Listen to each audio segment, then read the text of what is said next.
The boardroom doors slammed open, and Ethan Caldwell rolled his wheelchair to the head of the table, facing 12 men who wanted him gone. His Uncle Richard smiled, the kind of smile that came before a knife. "You have 48 hours to announce an engagement, or we vote you out." Ethan's hands tightened on the armrests. He'd built this empire from nothing, survived an accident that should have killed him, and now they thought a marriage requirement would break him. He had one move left. One person who owed him nothing and expected even less. A woman who'd learned the hard way that everyone lies. If you want to see how this power game unfolds, stay with me until the end. Hit that like button and drop a comment with your city so I can see how far this story travels. The rain hit the windows of the Caldwell Industries Tower like bullets, 43 floors above a city that didn't sleep and didn't forgive. Ethan Caldwell sat in his office, staring at the financial reports that didn't add up, listening to the clock tick toward a deadline that would end everything he'd built. His phone buzzed. Richard's name appeared on the screen. He didn't answer. The door opened anyway. His uncle walked in without knocking, bringing the smell of expensive cologne and older money. Richard Caldwell had the kind of face that photographs loved: sharp jawline, silver hair, the smile of a man who'd never been told no. He pulled out the chair across from Ethan's desk and sat down like he owned it. "You're not returning my calls." "I've been busy," Ethan said. "Too busy to save your own company?" Richard crossed his legs, adjusting the crease in his pants. "The board meets in 2 days. You know what they're going to say." Ethan rolled his wheelchair back slightly, creating distance. 6 months since the accident. 6 months of physical therapy, legal battles, and watching his uncle position himself as the company's savior. "They'll say whatever you tell them to say. They'll say you're unstable, a liability, that the company needs leadership that can—" Richard paused, his eyes dropping to the wheelchair. "Stand on its own." The silence stretched between them, thick with things that couldn't be said in an office with glass walls. "What do you want, Richard?" His uncle leaned forward, elbows on knees, the posture of a man delivering good news. "I want what's best for Caldwell Industries, what's best for the family. You're 34, unmarried, no heirs, and after the accident, say it. People are concerned about succession planning, about stability. The optics are bad, Ethan. You need to show them you're thinking long-term, that you're settled." Ethan laughed, a short, bitter sound. "You want me to get married. I want you to announce an engagement within 48 hours, or the board votes on a motion to restructure leadership. They already have the votes." Richard stood, buttoning his jacket. "I'm trying to help you, nephew. This is the easiest solution for everyone." "And if I don't?" Richard walked to the door, paused with his hand on the frame. "Then I stop trying to help, and you lose everything your father built." The door closed with a soft click that sounded like a gunshot. Ethan sat alone in the office, watching the rain, doing the math. Richard had been planning this for months, probably since the day of the accident, maybe before. The votes were already locked, the narrative already written. Unstable leadership, tragic accident, time for new blood. The marriage requirement wasn't protection. It was a trap designed to look like a lifeline. His phone buzzed again, this time a different name, James Chen, his head of security and the only person in the building he trusted completely. "I found her," James said without preamble. "Charlotte Hayes, currently living in apartment 4B on the Lower West Side, works as a freelance financial consultant, former investigator for the Manhattan District Attorney's Office, until the Meridian scandal." "You knew about that?" Ethan pulled up a file on his computer, one he'd been reviewing for the past week. Charlotte Hayes, 31 years old, graduate of Columbia Law, 5 years with the DA's office building cases against financial fraud until she'd made the mistake of trusting the wrong source. The case had collapsed, her reputation had burned, and she'd disappeared from New York's legal circles entirely. "I know she took the fall for someone else's mistake," Ethan said. "I know she's too smart for her current job, and I know she needs money. She also needs a reason to say yes to whatever you're about to offer." Ethan closed the file. "Everyone needs something, James. I just need to figure out what she's willing to trade for it." Okay. Charlotte Hayes was 3 glasses into a bottle of wine that cost $8 and tasted like regret when someone knocked on her door. She checked her phone. 9:47 p.m. No missed calls, no texts, no food delivery she'd forgotten ordering. The knock came again, patient and persistent. She looked through the peephole and saw a man in an expensive suit standing next to a wheelchair. Her brain took a moment to process what she was seeing, then another moment to recognize the face. Ethan Caldwell, chairman of Caldwell Industries. The man whose company she'd been researching for the past month, trying to find enough dirt to sell to a journalist who might actually pay her rent. She opened the door but left the chain on. "Miss Hayes." His voice was quiet, controlled, the kind of voice that didn't need to rise to be heard. "I need 10 minutes of your time." "How did you get my address?" "I need 9 minutes now." Charlotte looked at him through the gap in the door. Sharp suit, tired eyes, hands resting calmly on the armrests of a wheelchair that probably cost more than her car. Behind him stood another man, older, watching the hallway like he expected trouble. "What do you want?" "To offer you a job." "I don't work for corporations anymore." "This isn't corporate work, it's personal." Ethan glanced at his watch. 8 minutes, Miss Hayes. After that, I'll leave and you can go back to your research on my company's offshore holdings, which are legal, by the way. You won't find anything. Charlotte felt something cold slide down her spine. "You're watching me." "I'm aware of you. There's a difference." He met her eyes through the gap. "I'm also aware that you're 3 months behind on rent, that your credentials are real even if your current clients aren't, and that you're too proud to ask your family for help. I'm offering you a solution to all of those problems, but I need an answer in the next 7 minutes because I have a board meeting in 36 hours that will determine the future of a $4 billion company." She should have closed the door, should have called the police, should have done anything except slide the chain free and step back to let him in. But she'd spent 2 years taking safe choices, and safe choices had left her drinking cheap wine in an apartment that smelled like the Indian restaurant downstairs. Ethan rolled into her living room, scanning the space with the quick assessment of someone used to gathering information fast. His security guards stayed outside, pulling the door closed behind them. Charlotte crossed her arms. 6 minutes. "I need a wife," she laughed. Couldn't help it. "You came to the wrong apartment. There's a dating app for rich guys with—" She caught herself, but not fast enough. "With disabilities?" Ethan's expression didn't change. "I'm not looking for romance, Miss Hayes. I'm looking for a business arrangement. 6 months, public appearances. Enough commitment to satisfy my board that I'm thinking long term. After that, a quiet divorce and a settlement that will solve your financial problems permanently." Charlotte walked to the kitchen, poured herself another glass of wine. Her hand shook slightly, and she hated that he could probably see it. "Why me?" "Because you're smart enough to understand what I'm offering and desperate enough to consider it.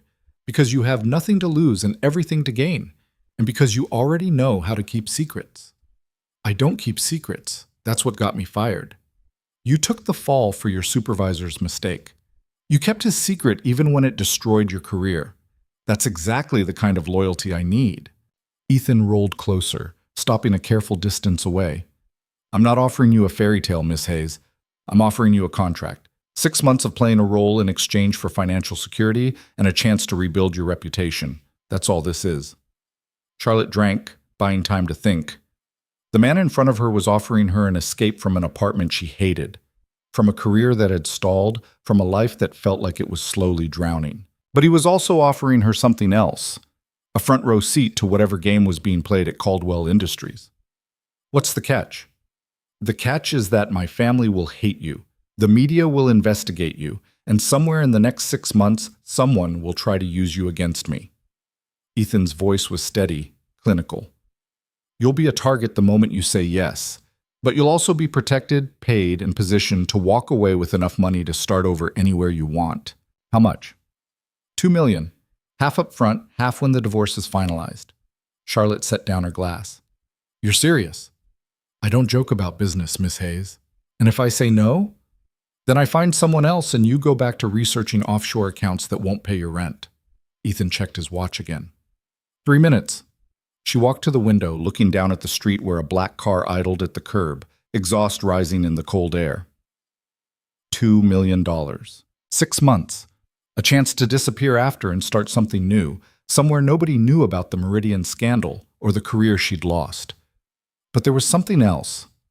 Something in the way Ethan had come alone, had offered her the truth instead of a pretty story, had laid out the risks like he respected her enough to make her own choice. "Why are you really doing this?" She turned back to face him. "The truth." Ethan was quiet for a moment, his fingers tapping a slow rhythm on the wheelchair's armrest. "Because my uncle wants me gone and he's using my accident as leverage. Because I spent 6 months learning to walk again, and I'm not giving up the company I built just because I need wheels now. And because everyone else I could ask would want something I can't give them, romance or love or some fantasy about what this could become." He met her eyes. "You don't want any of that. You want money and a chance to disappear. I can give you both. But I need you to decide now." Charlotte thought about the wine, the rent, the LinkedIn messages from former colleagues who'd stopped responding, the slow suffocation of a life that had stopped moving forward. She thought about her apartment that smelled like curry and her bank account that screamed every time she checked it. She thought about the fact that this man had tracked her down, learned her secrets, and still thought she was worth $2 million. "I have conditions." Ethan almost smiled. "Of course you do. I want legal protection. A contract that spells out exactly what happens if things go wrong. I want my own lawyer reviewing everything before I sign. And I want to know what you're not telling me, because there's always something. The contract will protect you. Your lawyer can review it. And what I'm not telling you is that my uncle probably had something to do with my accident." Ethan said it calmly, like he was discussing the weather. "I can't prove it yet. But if you dig into the company's finances, you'll find patterns that don't make sense. Money moving in ways it shouldn't. Contracts that benefit people who shouldn't be benefiting. My uncle has been positioning himself to take over for years. The marriage requirement is just the latest move." Charlotte felt her investigator instincts wake up, the part of her that had loved the puzzle of following money trails and finding the truth buried in spreadsheets. "You want me to investigate him. I want you to be my wife. If you happen to notice financial irregularities while you have access to company resources, that's your choice." Ethan held out his hand. "Do we have a deal, Miss Hayes?" She looked at his hand, suspended in the space between them, offering a future she couldn't predict and probably shouldn't trust. She shook it anyway. "We have a deal, Mr. Caldwell." The contract arrived the next morning, delivered by a lawyer who looked like she'd never smiled in her life and probably considered it a weakness. Charlotte spent 6 hours reviewing it with an attorney she couldn't afford but hired anyway, using the advance that had appeared in her bank account at midnight, $500,000 that made her physically dizzy when she checked the balance. The terms were exactly what Ethan had promised. 6 months. Public appearances as needed. Separate residences allowed if discreet. Financial settlement of $2 million upon divorce, with penalties if either party violated the terms early. There was also a clause she hadn't expected. Full access to Caldwell Industries' financial systems, justified as spousal review of household assets. Her lawyer had raised an eyebrow at that one. "This is unusual," she'd said. "Most prenuptial agreements restrict access to company finances. This is inviting it." Charlotte had signed anyway. 3 days later, she stood in a courthouse downtown wearing a dress she'd bought that morning, watching Ethan Caldwell sign his name to a marriage certificate with the same expression he'd probably used to approve quarterly earnings. The judge was efficient. The witnesses were strangers pulled from the hallway. The ceremony took 4 minutes. When it was done, Ethan's security guard took a single photo for the press release. Charlotte looked at it on James's phone, her face serious, Ethan's hand on hers, both of them looking like they were entering a merger negotiation instead of a marriage, which she supposed they were. "There's a car waiting," James said. "Press conference in 2 hours. You'll need to change." Charlotte looked at Ethan. "You're announcing this today?" "The board meets tomorrow morning. I need this public before they vote." He rolled toward the courthouse exit, pausing at the door. "My apartment is 15 minutes away. You can change there. After the press conference, we'll discuss logistics, how often we need to be seen together, what events require attendance, how to handle questions." "What about your family?" "They'll find out with everyone else." Ethan's voice was flat. "My uncle wanted a marriage. He's getting one, just not the way he expected." The car was a Mercedes, black and silent, with windows tinted dark enough to hide what Charlotte suspected was probably illegal in most states. She slid into the back seat, Ethan's wheelchair folding with practiced efficiency as James stored it in the trunk. The city slid past the windows, buildings she'd walked past 1,000 times, streets she'd navigated for years, all of it looking different now that she was sitting in the back of a car that cost more than she'd made in the last 2 years combined. "You're quiet." Ethan's voice pulled her back from the window. "I'm thinking about what I just did." "Having regrets?" "Wondering if I should be." He smiled slightly, the first genuine expression she'd seen from him. "That's the right answer." The apartment was in a building she'd passed before but never entered, the kind of place where doormen wore gloves and the elevator required a key. Ethan's place was on the top floor, all windows and clean lines, decorated like someone had hired a professional and then never touched anything. "Second bedroom is yours," he said, rolling toward what she assumed was his office. "Bathroom's stocked. There are clothes in the closet that should fit. My assistant guessed your size. If anything's wrong, she'll fix it." Charlotte walked to the bedroom, found a walk-in closet full of designer labels, all with the tags still on, all in her size. On the bed was a garment bag with a note, "For the press conference. M." She unzipped it and found a suit that probably cost more than her monthly rent used to be, navy blue, perfectly tailored, the kind of outfit that whispered money instead of shouting it. She put it on and looked at herself in the mirror. The woman looking back at her was unfamiliar, polished, professional, the kind of person who might actually belong in Ethan Caldwell's world. She'd spent 2 years disappearing. Now she was about to step in front of cameras and announce to the world that she existed again. The press conference was held in a hotel ballroom, cameras everywhere, reporters shouting questions before Ethan even reached the podium. Charlotte stood slightly behind him, her hand resting on the back of his chair, a gesture that looked supportive but felt like holding on to something stable in a storm. "I'll make this brief," Ethan said, his voice cutting through the noise. "I'm pleased to announce my marriage to Charlotte Hayes. We were married this morning in a private ceremony. I know this comes as a surprise, but Charlotte and I have been seeing each other quietly for several months. Recent events have made it clear that life is too short to wait for the perfect moment. We're looking forward to building our future together." The questions came like machine gun fire. "Miss Hayes, how did you meet?" "Mr. Caldwell, is this related to tomorrow's board meeting?" "Charlotte, what do you say to people who think this marriage is suspicious?" Ethan held up a hand. "We'll take 3 questions." He pointed at a reporter in the front row. "How long have you been together?" "Long enough to know what we want," Charlotte said, surprised by how steady her voice sounded. "I understand the timing raises questions, but the truth is sometimes simple. We fell in love, and we decided not to wait." The lie tasted like metal in her mouth. "Second question. Mr. Caldwell, will this affect the board meeting tomorrow?" "My personal life and my professional responsibilities are separate matters. The board will make whatever decision they believe is best for the company." Third question, from a reporter near the back. "Miss Hayes, you left the Manhattan DA's office under controversial circumstances. Are you using this marriage to rehabilitate your reputation?" Charlotte felt Ethan's hand touch hers briefly. A warning, or support, she couldn't tell which. "My past is my past," she said. "I made mistakes and I paid for them. This marriage isn't about my career. It's about building a life with someone I respect and trust." The lies were getting easier. That probably should have worried her more than it did. Ethan wrapped up the conference, rolled away from the podium with Charlotte following, cameras flashing like lightning as they left. In the car, the silence felt heavy with everything they hadn't said. "You did well," Ethan finally said. "I lied to a room full of reporters. You played your role. That's what this is, a role we're both playing for the next 6 months." Charlotte looked at him. "Do you ever feel bad about it?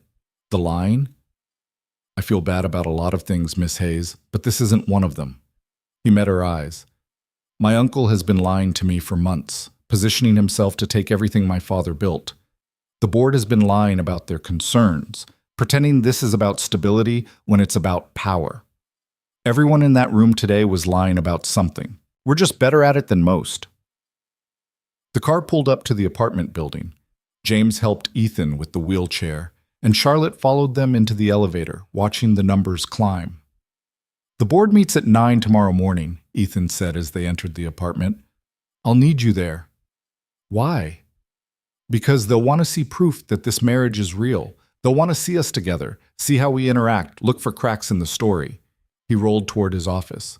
Get some sleep, Miss Hayes. Tomorrow is when the real performance begins. Charlotte went to her room in an apartment that still didn't feel real, and lay on a bed that was too soft, wearing clothes that were too expensive, thinking about a marriage that was entirely fake. Her phone buzzed. A text from a number she didn't recognize. Welcome to the family. We should talk. Richard Caldwell. She deleted it without responding, but sleep didn't come easy. The boardroom of Caldwell Industries was designed to intimidate, 40 feet long, windows overlooking the city, a table made from a single piece of mahogany that had probably cost more than a house, 12 chairs, 11 of them filled with men in suits that fit too well. Charlotte sat in the 13th chair, added that morning, positioned next to Ethan at the head of the table. Richard Caldwell sat at the opposite end, smiling. Congratulations on your marriage, he said, voice warm as poisoned honey. Quite a surprise to all of us. I don't believe we've met formally, Mrs. Caldwell. The name hit her like a slap. She'd known it was coming, had practiced responding to it, but hearing it out loud in a room full of strangers made it real in a way the ceremony hadn't. Charlotte is fine, she said.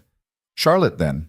Welcome to the family. I'm sure this has all been overwhelming. Whirlwind romance, sudden wedding, now thrust into the middle of corporate matters. I'm managing. Richard's smile widened. I'm sure you are. Your background as an investigator must help with... He paused delicately. Navigating complex situations. The threat was subtle but clear. I know who you are. I know what happened. I can use it. Ethan cut in, voice cold. Shall we begin? I believe we have a motion to discuss regarding company leadership. The board meeting proceeded with the mechanical efficiency of people who'd already made their decisions. Richard presented the motion, restructuring that would shift power to a new executive committee, reducing the chairman's authority, creating oversight that sounded protective but felt like a cage. Given recent concerns about leadership stability, Richard said, looking directly at Ethan, the board believes this structure provides necessary safeguards. Recent concerns, Ethan repeated. You mean my accident? I mean the challenges you've faced recovering from a traumatic event. No one doubts your capabilities, Ethan. We're simply ensuring the company has stable leadership regardless of... Another delicate pause. Personal circumstances. Charlotte watched the faces around the table. Some looked uncomfortable. Others looked calculating. All of them looked like they'd already chosen sides. Ethan leaned forward. I appreciate the board's concern. However, I'd like to address the elephant in the room. This motion isn't about stability, it's about succession. My uncle has been positioning himself to take control of this company for years. The accident simply accelerated his timeline. That's a serious accusation, Richard said softly. It's an observation, one I'm prepared to defend with evidence if necessary.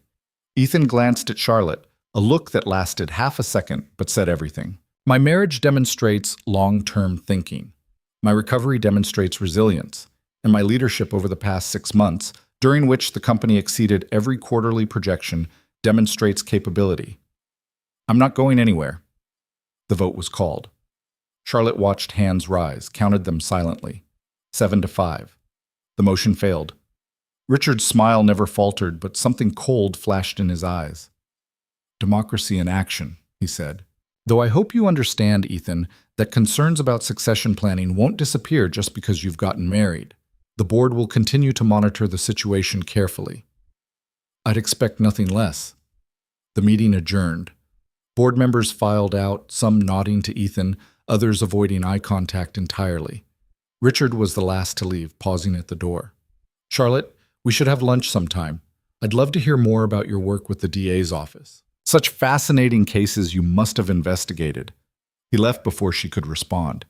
Ethan waited until the room was empty, then let out a long breath. That went better than expected. He's not done, Charlotte said. No, he's just getting started. Ethan rolled toward the window, looking down at the city spreading out below them.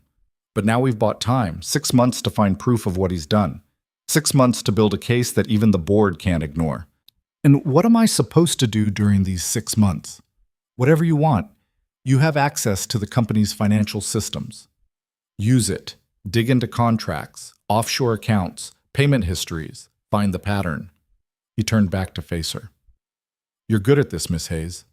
That's why I chose you. Charlotte stood, walked to the window next to him. From this height, the city looked manageable. Problems reduced to the size of ants. I'm not doing this just for the money anymore, she said quietly. I know. That's what makes you dangerous. They stood in silence, two people bound by a contract that was starting to feel like something else, looking down at a city full of secrets neither of them had finished uncovering yet. Charlotte's phone buzzed. Another text from Richard.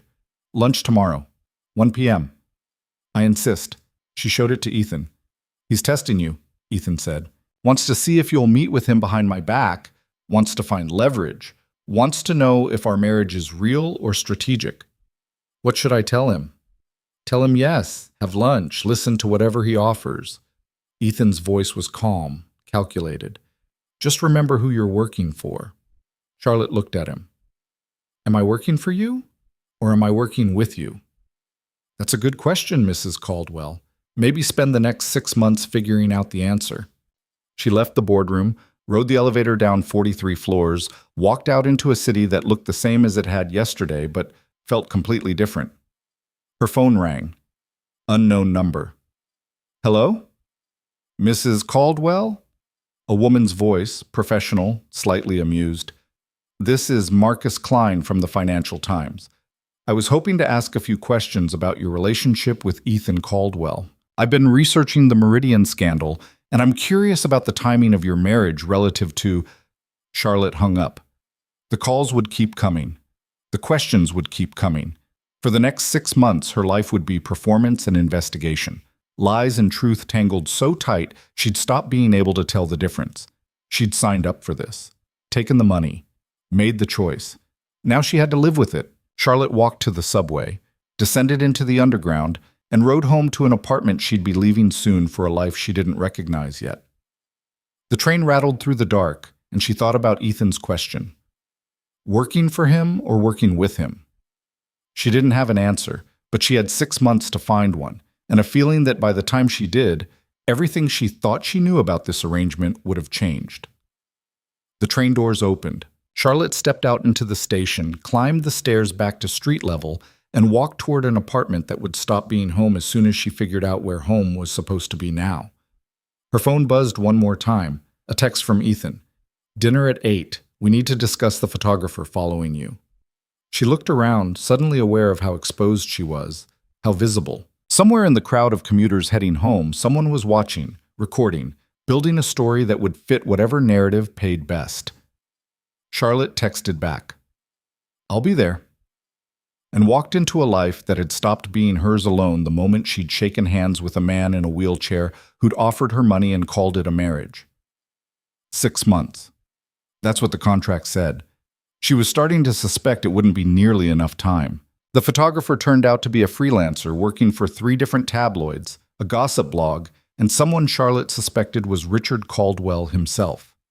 James identified him within an hour, had his equipment confiscated within 2, and by dinner time, the man had signed an agreement that would bankrupt him if he ever published a single image. Charlotte watched this happen from Ethan's apartment, sitting at a dining table that could seat 12 but only ever sat 2. You didn't have to destroy his career, she said. Ethan looked up from his laptop. I didn't destroy it. I redirected it. He'll make more money working for us than he ever would selling pictures to tabloids. Working for us? Someone's going to follow you anyway. Might as well be someone on payroll. He closed the laptop, rolled to the table. You need to get used to this, Charlotte. Privacy isn't something we have anymore. The best we can do is control the narrative. She'd moved into the apartment 3 days ago, bringing 2 suitcases and a plant she'd kept alive for 6 years out of spite. The plant now sat on the windowsill of her bedroom, looking as uncomfortable with the marble countertops and designer furniture as she felt. Your uncle called again, she said. And? I'm having lunch with him tomorrow, like you suggested. Ethan poured wine into 2 glasses, slid one across the table to her. What do you think he wants? To figure out if I'm a threat or an asset. To see if he can turn me against you. To offer me something I'd be stupid to refuse. And what will you say? Charlotte took a drink, The wine probably cost more than her security deposit used to be. I'll listen. I'll smile. I'll let him think he's smarter than me. Then I'll come back here and tell you everything. You're getting good at this. At lying? At surviving. Ethan's voice was quiet. There's a difference. They ate in silence for a while.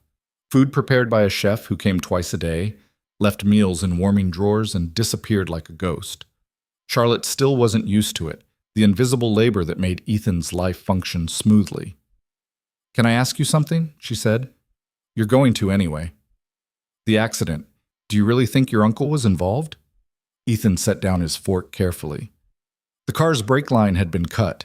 The police called it vandalism, said it was probably kids or someone with a grudge.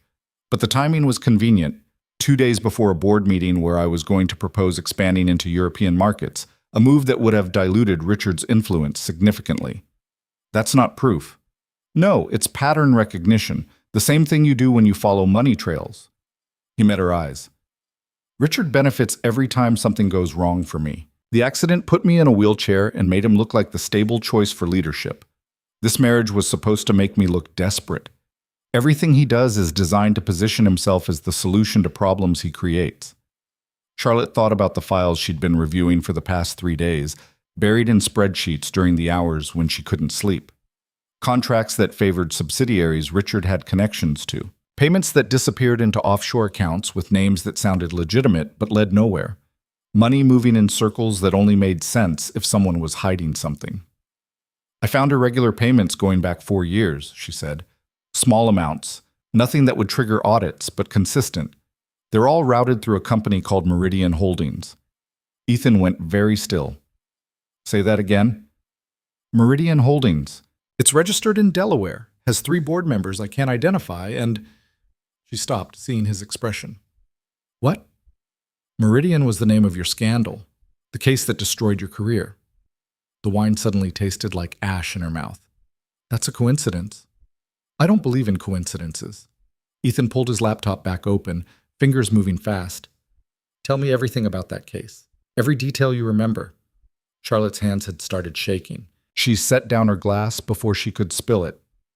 I was investigating financial fraud at a real estate development company.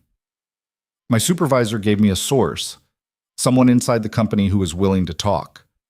I built the entire case on their information, got warrants, prepared for indictments. Then the source recanted, said I'd coerced them, that everything they'd told me was fabricated. The case collapsed. The DA's office fired me to avoid a lawsuit. My supervisor retired 6 months later with a full pension. And you never questioned why your supervisor would burn you like that? Every day. But I had no proof of anything except my own failure. Ethan turned the laptop around, showed her a screen full of corporate filings. Meridian Holdings was incorporated 5 years ago. The development company you were investigating? They were acquired by Meridian 6 months after your case fell apart, for half their market value. Someone made a fortune on that deal. Charlotte stared at the screen, watching puzzle pieces slide into place. You're saying my case was sabotaged on purpose, that someone wanted that company available for acquisition. I'm saying your career was collateral damage in a corporate takeover, and now payments for my company are going to the same entity that benefited from destroying you. Ethan's voice was hard. How did your uncle find you, Charlotte? How did he know you'd be desperate enough to accept this arrangement? I thought you found me. I did, but I spent weeks researching options, running background checks, building profiles. Richard suggested you 48 hours after the board announced their marriage requirement. He had your name ready. He wanted you here. The apartment suddenly felt very small. Charlotte stood, walked to the window, looked down at the city lights that made everything look clean from a distance. He set me up, she said quietly. He destroyed my career 5 years ago, and now he's using me to destroy yours. Or he thinks he is. Ethan rolled to the window beside her. But he made a mistake. He assumed you'd stay bought, that $2 million would be enough to keep you loyal to the money instead of the truth. How do you know it isn't? Because you're still here. Because you could have taken the advance and disappeared, could have gone to Richard the moment you found those payments and sold him whatever he wanted to know. But you didn't. Ethan looked at her reflection in the glass. You're not motivated by money, Charlotte. You're motivated by being right, by solving the puzzle. That's why he chose you, and that's why he's going to lose. Charlotte pressed her forehead against the cold glass. I don't know who to trust anymore. Then don't trust anyone. Verify everything. Follow the money until it leads somewhere we can use. His voice softened slightly. But if it helps, I'm not your enemy. We're both trapped in the same game. Might as well play it together. She turned to look at him, really look at him for the first time since this started. Ethan Caldwell wasn't handsome in the conventional way, but there was something compelling about him, something in the careful control he maintained over everything except his eyes, which looked tired and angry and determined all at once. What happens when the 6 months are over? She asked. We get divorced. You get your money. You disappear if you want to. And if I don't want to? Ethan held her gaze. Then we figure out what comes next when we get there. Her phone buzzed. Text from Richard. Looking forward to lunch tomorrow. There's so much to discuss. Charlotte showed it to Ethan. Should I still go? Absolutely. He wants to play games? We'll play better. Ethan rolled back to the table, pulled up a new file on his laptop. But first you need to know what you're walking into. Richard doesn't make social calls. He's going to offer you something. Information, money, protection. Something that sounds like he's helping but really puts you in his debt. What should I do? Listen, take notes if you can do it subtly. And remember that everything he says is designed to manipulate you. Ethan looked up from the screen. He's good at this, Charlotte. He's been playing corporate politics since before you were born. Don't underestimate him. I won't. And Charlotte? He waited until she met his eyes. Whatever he offers you, whatever he threatens you with, tell me. Not because I own you or control you, but because we're stronger if we're honest with each other. That's the only advantage we have.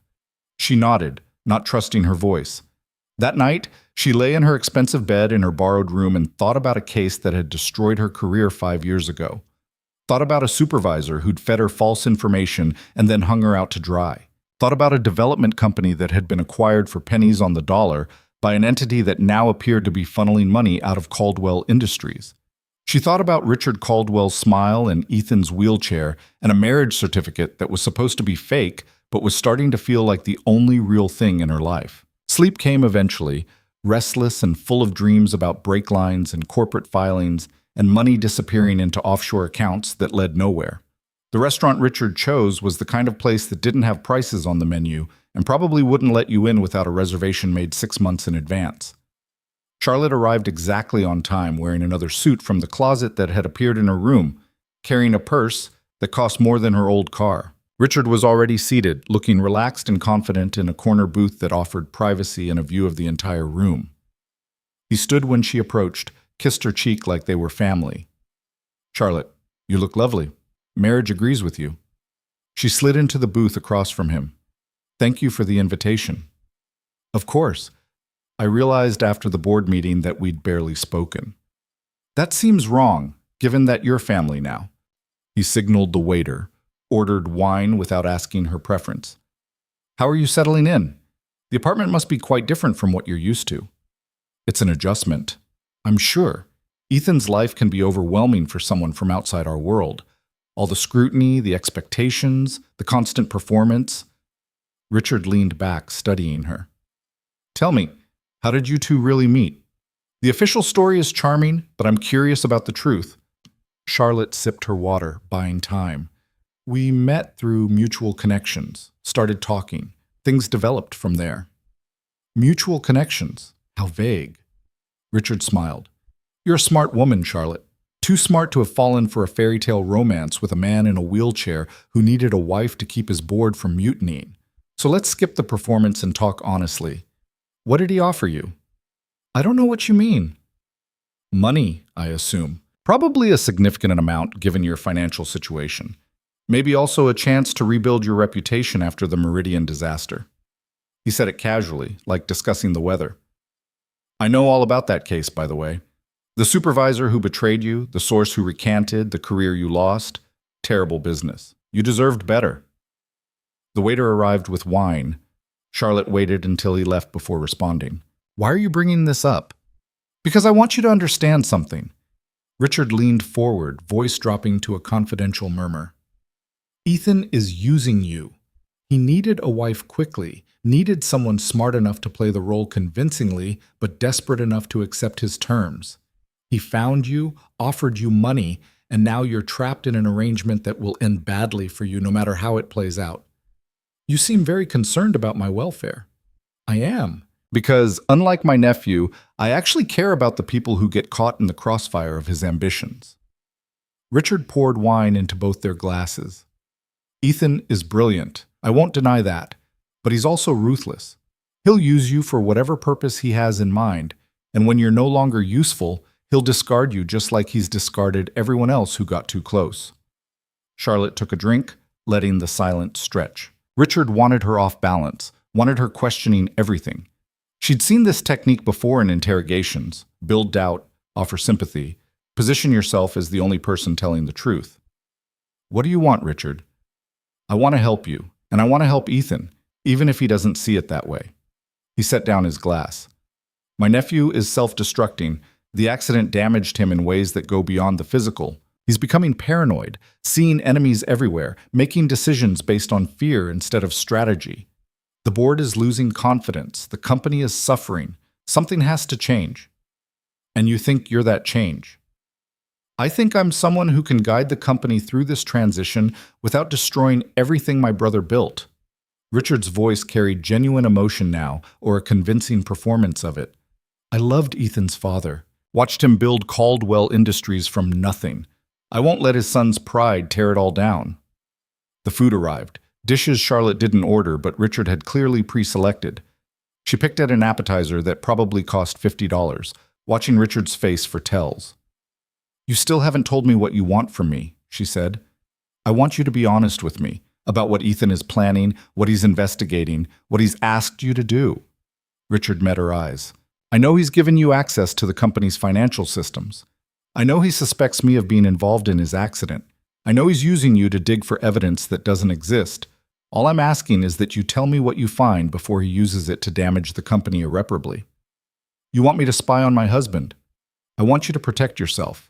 Because when this ends, and it will end, Charlotte, you'll need someone on your side. Ethan won't protect you when the marriage dissolves. He'll pay you off and move on. But I can offer you something more permanent, a position with the company. Real work, using your actual skills. A chance to rebuild your career legitimately instead of through a sham marriage. Charlotte set down her fork. That's a generous offer. It's a fair offer. You're talented, Charlotte. The Meridian case was sabotage, not failure. With the right support, you could be exceptional. He pulled a business card from his pocket, slid it across the table. Think about it. You don't have to answer now, but when you realize that Ethan is using you the same way everyone else has used you, call me. I'll make sure you land on your feet. The card sat between them like a landmine. Charlotte picked it up, slid it into her purse. I'll think about it. That's all I ask. Richard signaled for the check.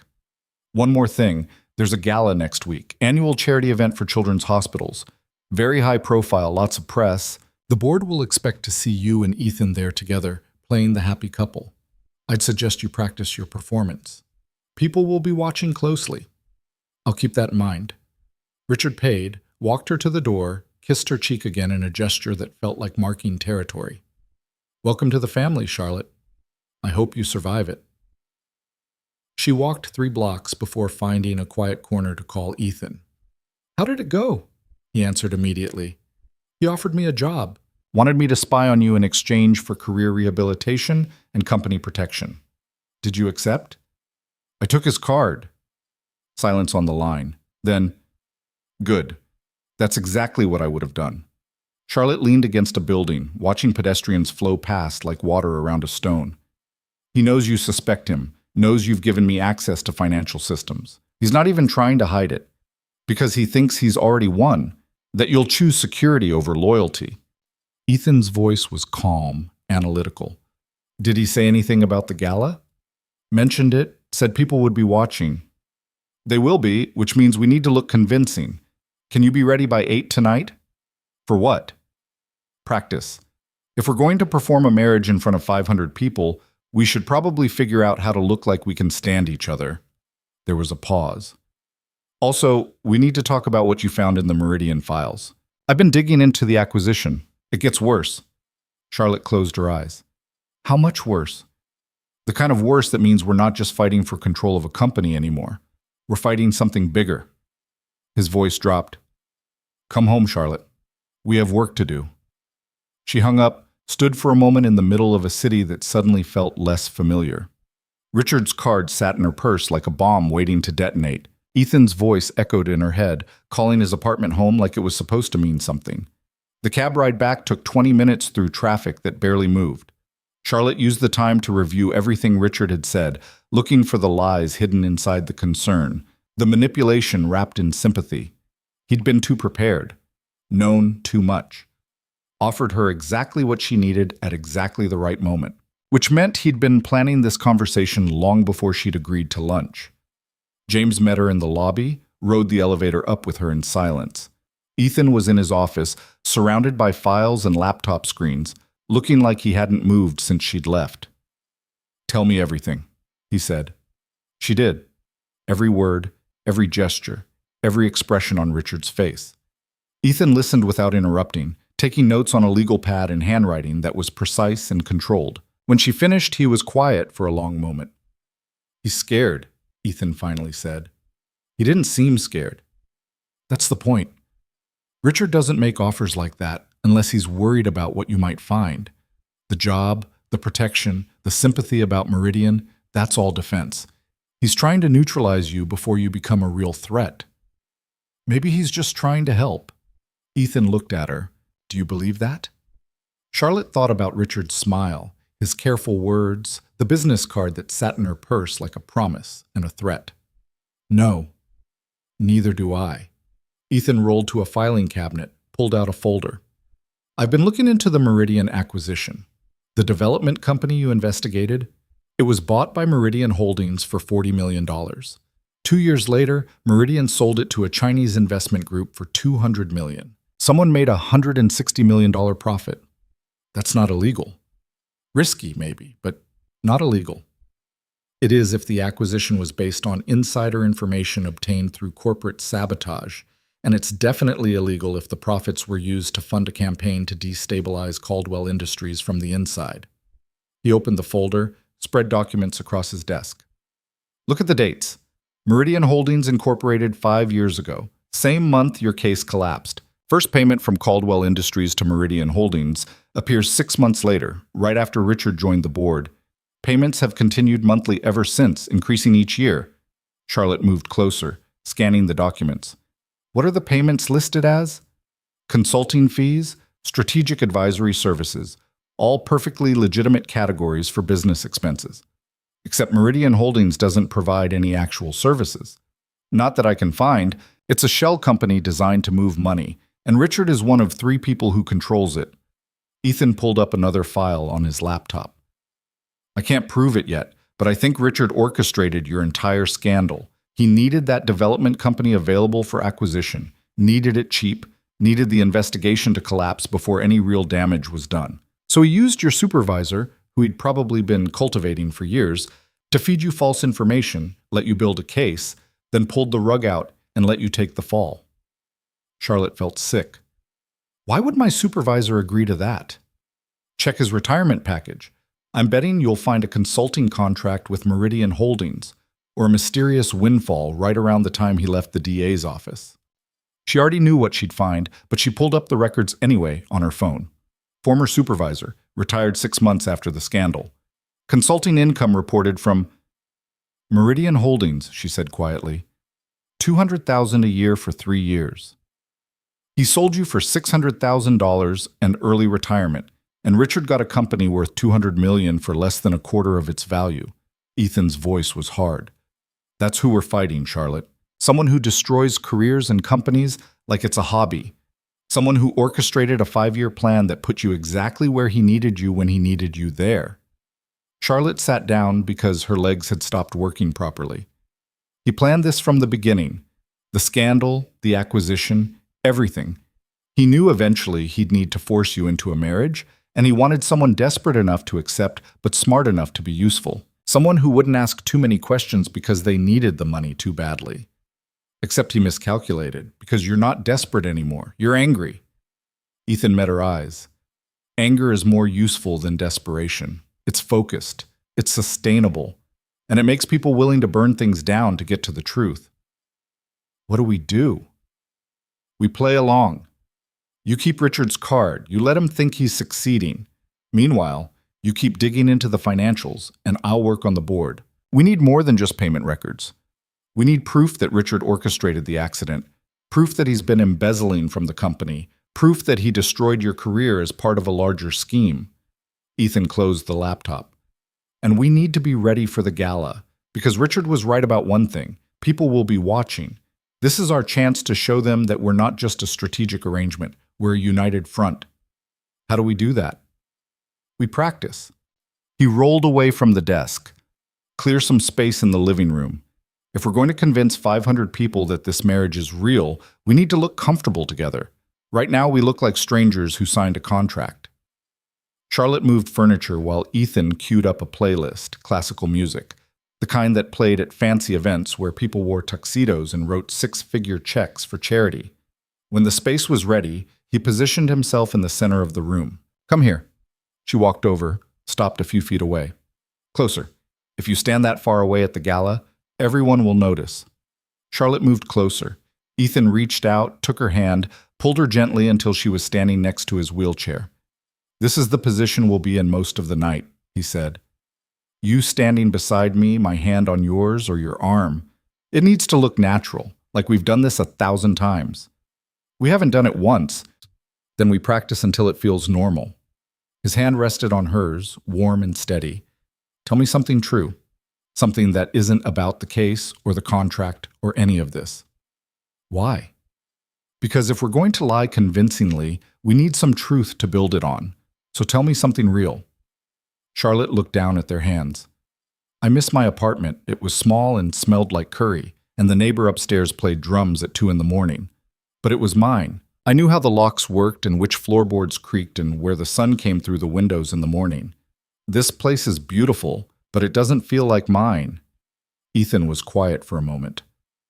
I miss walking, not because the wheelchair is limiting. I've adapted to that. But because there's something about choosing to move without having to think about angles and accessibility and whether there's an elevator. I miss deciding to go somewhere and just going. That's honest. That's the point. He squeezed her hand gently. When we're at the gala, people will look for cracks. They'll watch how we move together, how we respond to each other, whether we seem comfortable. The only way to fake comfort is to find something real underneath the performance. They practiced for an hour. How to stand together, how to move through a room, how to respond when someone approached them. Ethan showed her where to put her hand when photographers appeared, how to lean in when he spoke so it looked intimate instead of strategic. You're good at this, Charlotte said during a break. I've been performing my whole life, performing competence, performing confidence, performing recovery after the accident. This is just another role. He looked up at her. But it's easier with you than I expected. Because I'm good at lying? Because you're honest about the lying. Most people pretend they're being genuine while they perform. You acknowledge that it's all theater. It's refreshing. Charlotte's phone buzzed. Text from an unknown number. Saw you at lunch today. Interesting choice of company. We should talk. MK. She showed it to Ethan. Marcus Klein from the Financial Times. They called me before asking about the Meridian scandal. Ignore it. Journalists are fishing for a story. If we give them anything, they'll run with it. What if they already have a story? What if Richard is feeding them information? Ethan considered this. Then we need our own journalists, someone who'll run a counter-narrative when the time comes. He pulled up a contact on his phone. I know someone at the Wall Street Journal, investigative reporter, hates corporate fraud, owes me a favor. If we can give her proof of what Richard's done, she'll run it. That's a big if. Everything about this is a big if. He rolled toward the window, looked out at the city lights. 6 months seemed like a long time when we started this. Now I'm wondering if it'll be enough. Charlotte joined him at the window, standing close enough that their reflections merged in the glass. What happens if we don't find enough proof? If Richard wins and you lose the company? Then I lose the company, and you get your divorce settlement and disappear like we planned. And if we do find proof? Ethan turned to look at her, and for the first time since she'd met him, his expression was something other than controlled. Then we burn his whole operation to the ground and figure out what comes next." They stood in silence, watching the city that held secrets they were still uncovering, fighting a war that had started long before either of them realized they were combatants. Charlotte's phone buzzed again. This time, a text from Richard. "Hope you enjoyed lunch. Remember, the offer stands whenever you're ready. You don't have to fight a losing battle." She deleted it without showing Ethan. Some battles, she was starting to realize, were worth fighting even when you weren't sure you could win. Some lies were worth maintaining until you found the truth underneath. And some contracts turned into something else entirely when you stopped reading the fine print and started paying attention to the person across the table. "Same time tomorrow?" Ethan asked, breaking the silence. "Practice?" "Investigation. We have 4 days until the gala.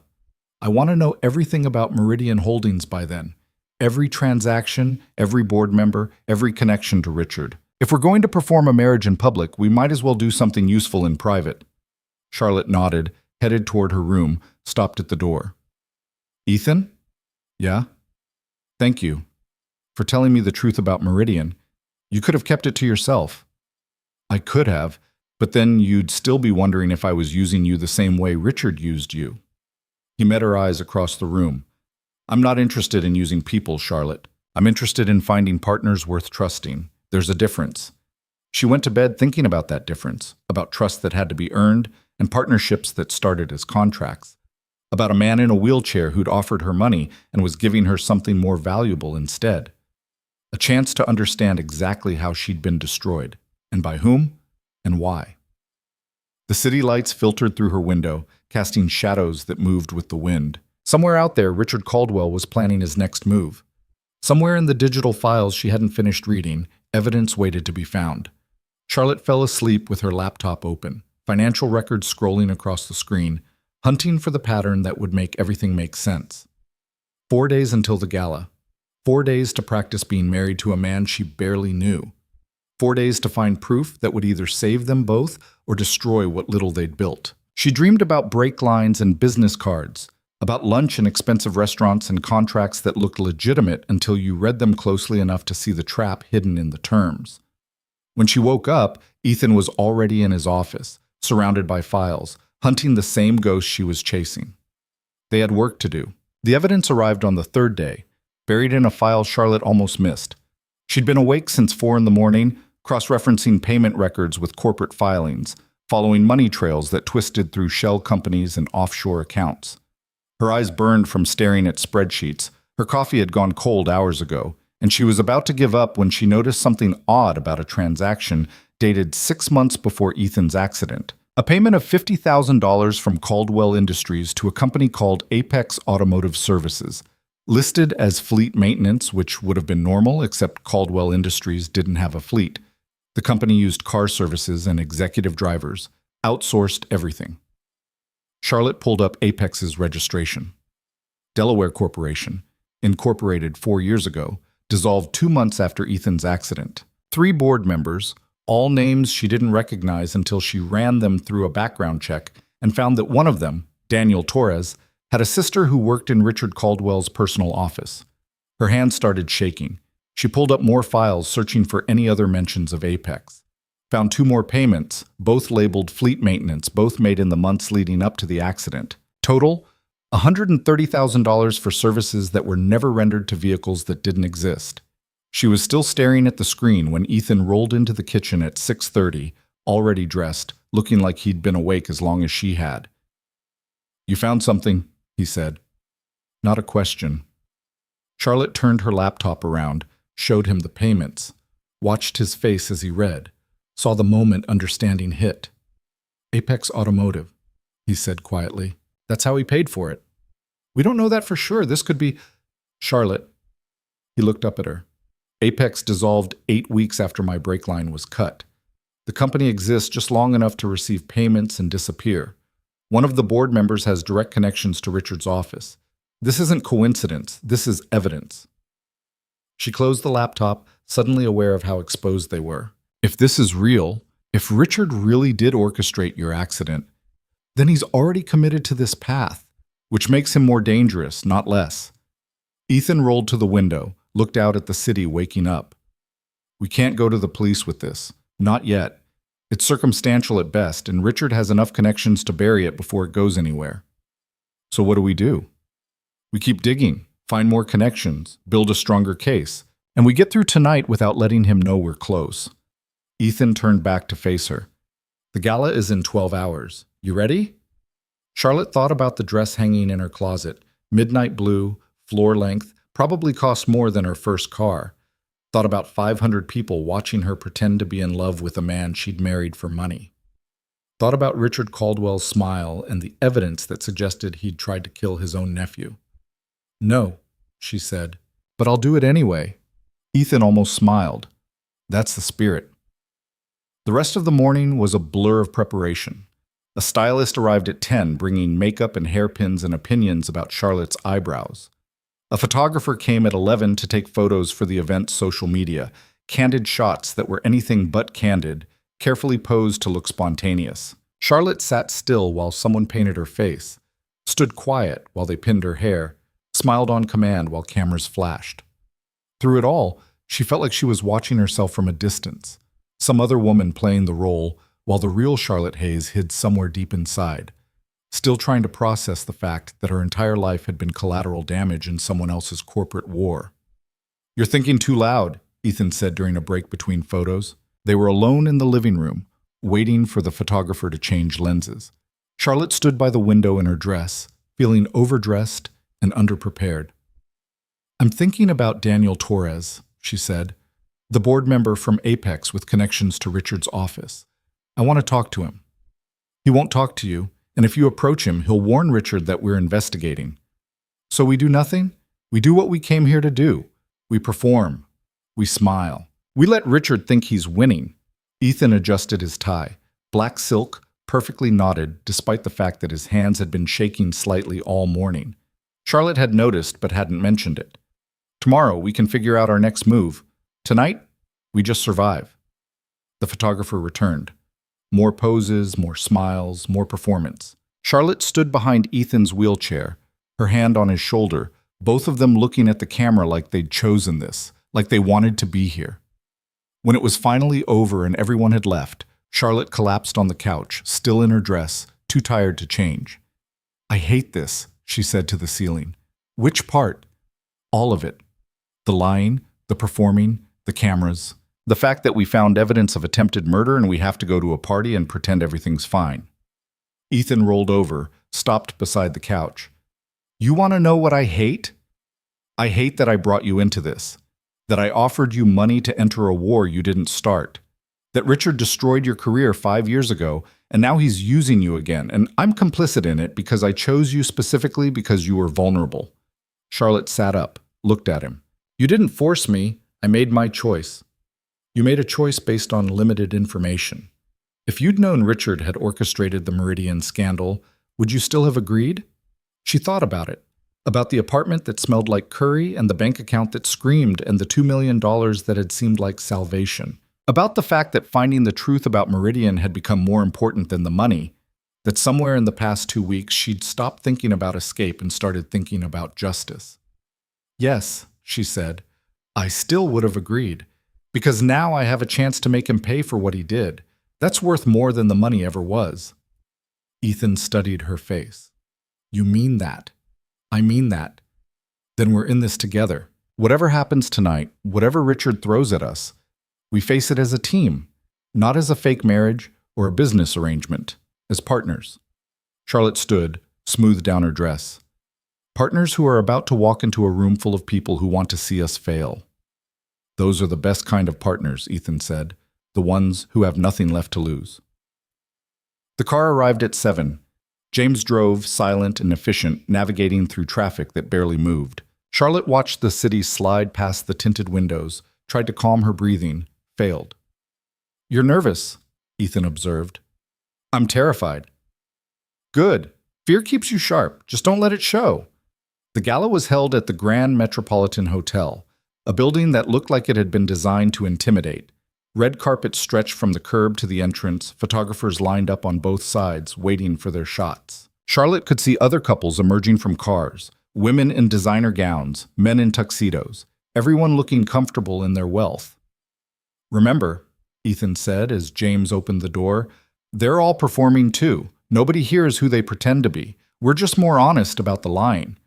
Charlotte stepped out first, then waited while James helped Ethan with the wheelchair. The moment the cameras spotted them, the flashes started, blinding and relentless. She moved to Ethan's side automatically, her hand finding his shoulder, both of them pausing for photos like they'd done this 100 times. Mr. Caldwell, over here. Charlotte, look this way. How does it feel to be married? Ethan smiled, waved, said nothing. Charlotte followed his lead, kept her expression pleasant and neutral, didn't react when someone shouted a question about the Meridian scandal. Inside, the ballroom was exactly what she'd expected. Crystal chandeliers, ice sculptures, champagne fountains, hundreds of people who all looked like they belonged here. A string quartet played in the corner, music that was pretty and forgettable. Ethan? A woman in a red dress approached, arms outstretched. And this must be Charlotte. I'm Margaret Chen on the hospital board. We're so thrilled you both could make it.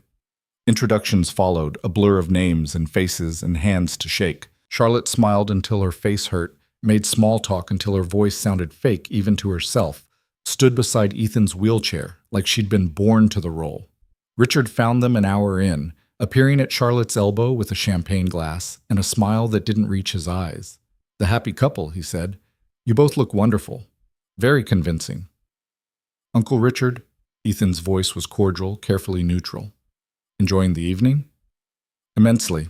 Though I have to say, I'm curious about something. Richard turned to Charlotte. Have you given any thought to our conversation, the offer I made? Charlotte felt Ethan's hand tighten slightly on the armrest, the only sign he'd heard. I'm still considering it, she said smoothly. It was generous. I'm glad you think so, because I'd hate for you to make a decision you'd regret. Richard's eyes shifted to Ethan. The board is meeting again next month.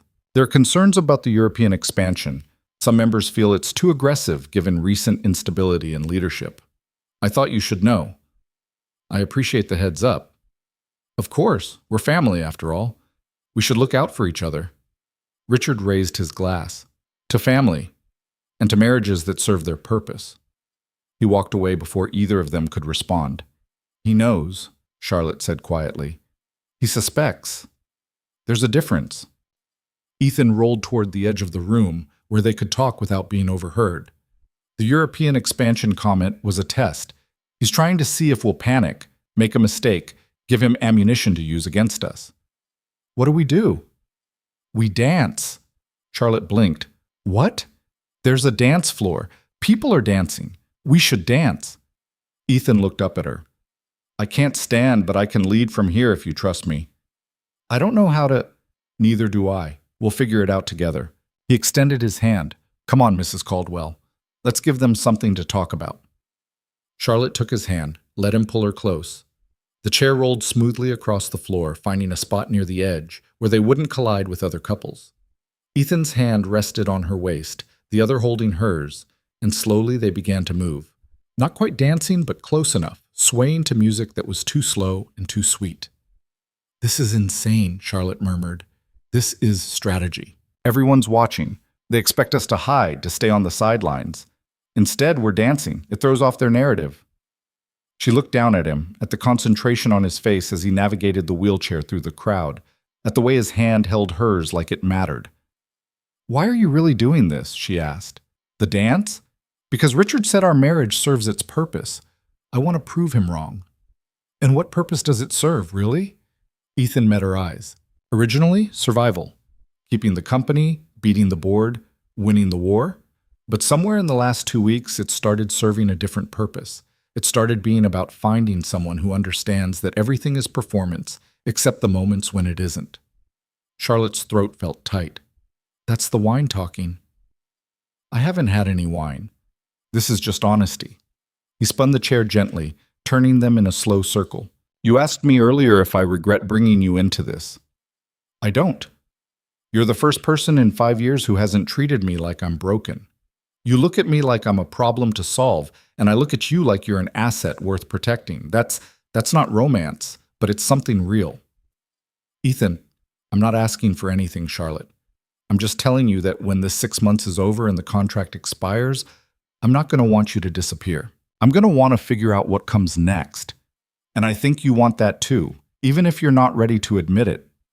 Before she could respond, someone cleared their throat nearby. They turned to find a woman with a press badge and a camera. Sorry to interrupt, Sarah Mitchell, Wall Street Journal. Mr. Caldwell, I was hoping to get a quote about the rumors of internal restructuring at Caldwell Industries. Ethan's expression shifted instantly, back to the controlled mask he wore in public. No restructuring planned. The company is performing well across all metrics. And the board meeting next month? Routine business. Nothing noteworthy. Sarah's eyes shifted to Charlotte. Mrs. Caldwell, how are you finding life in the spotlight? It must be quite different from your previous work. Charlotte recognized the trap. The question designed to make her defensive, to get her to say something that could be spun into a headline. It's an adjustment, but I'm learning that most things worth doing are difficult at first. Including marriage? Including everything. Sarah smiled, made a note. One more question. There are rumors that you're investigating Caldwell Industries' finances. Any truth to that? The room suddenly felt very cold. Charlotte kept her expression calm, her voice steady. I review household finances like any spouse would. If that's investigation, then everyone with a joint bank account is an investigator. But given your background with the Manhattan DA's office, my background is exactly that, background. I'm not with the DA's office anymore, and I'm not investigating anything. Charlotte met Sarah's eyes. I'm simply trying to build a life with my husband. Is that newsworthy? Sarah studied her for a moment, then nodded. I suppose not. Thank you both for your time. She left. Charlotte's hands were shaking. Ethan noticed, covered one of her hands with his. You did well, he said quietly. She knows, or suspects. Sarah's smart. She's been following corporate fraud cases for years. Of course she suspects something. Ethan glanced around the ballroom. But suspicion isn't proof, and we didn't give her anything she can use. Yet, he agreed. They stayed another hour, made more small talk, smiled for more photos, performed marriage for an audience that judged every gesture. By the time they left, Charlotte's feet hurt from her heels, and her face hurt from smiling, and her chest hurt from breathing in a dress that was too tight. In the car, they sat in silence. James drove, and Charlotte watched the city lights blur past, thought about everything that had happened in one night. Richard's veiled threats, the dance that felt too real, Sarah Mitchell's questions that cut too close to truth. He's going to escalate, she said finally. Ethan didn't ask who she meant. Probably. The gala was his way of testing our defenses. Now that he knows we're solid publicly, he'll try other approaches, financial pressure, board manipulation, media leaks, whatever he thinks will break us. What if it works? Then we adapt. That's what we've been doing since this started. He looked at her. You were right earlier. This is insane.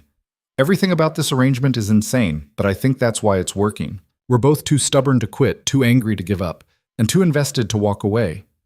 Charlotte leaned her head back against the seat. I found something else today, while you were getting ready. What? Another payment to Apex Automotive. Made 2 weeks before the accident, $75,000. But this one wasn't labeled fleet maintenance, it was labeled consulting services. She pulled out her phone, showed him the screenshot she'd taken. Someone got sloppy, or confident. They used the same account but changed the description. Ethan studied the image. Consulting services for what? That's what I want to find out. Because if we can prove that payment was connected to the accident, if we can establish intent and planning, then we have him, not just for embezzlement or corporate fraud, for attempted murder. The car pulled up to their building. James helped Ethan with the wheelchair, and they rode the elevator up in silence, both of them processing what they'd found, what it meant, what came next. Inside the apartment, Charlotte kicked off her heels and collapsed on the couch, still wearing the midnight blue dress that had cost a fortune and felt like a costume. I need to contact Daniel Torres, she said to the ceiling. We talked about this. I know what we talked about, but we're running out of time. The board meets in 3 weeks. If Richard is planning another move, we need to know now. She sat up, looked at Ethan. Let me approach Torres, quietly, off the record. I can use my old credentials, make it seem like I'm investigating on behalf of a client. He doesn't need to know the client is you. If he tells Richard, Then we're exposed early instead of later. But if he doesn't, if I can get him to talk, we might finally have something concrete. Charlotte stood, started pacing. I've done this before, Ethan. This was my job. Getting people to talk, following evidence, building cases. Let me do what I'm good at. Ethan watched her pace, his expression unreadable. You're not doing this for the money anymore. No. You're doing this because you need to know, because Richard destroyed your career and you want to understand why, because solving this puzzle is more important than the settlement. Charlotte stopped pacing. Is that a problem? No, it's just an observation. He rolled toward his office. If you're going to contact Torres, do it carefully. Use a burner phone, meet somewhere public but not too public. Record everything if you can do it legally. And Charlotte? Yeah? Don't go alone. Take James. I trust him, and I need to know you're safe. She nodded, felt something warm spread through her chest at his concern. Okay. Get some sleep. Tomorrow we figure out how to approach Torres without tipping off Richard. Tonight, we just survived the gala. That's enough. Charlotte went to her room, peeled off the expensive dress, stood in the shower until the hot water ran cold. When she finally climbed into bed, her phone buzzed with a text from an unknown number. Nice performance tonight. Almost believed it myself. But we both know the truth. You're investigating something you shouldn't be. Walk away while you still can. This is your only warning. No signature, no name. But Charlotte knew exactly who it was from. She deleted the message, turned off her phone, and lay in the dark thinking about warnings that came too late, threats that confirmed you were on the right track, and marriages that started as lies but were becoming the most honest thing in her life. Across the apartment, Ethan was probably still awake, probably still reviewing files, probably still hunting the same ghost she was chasing.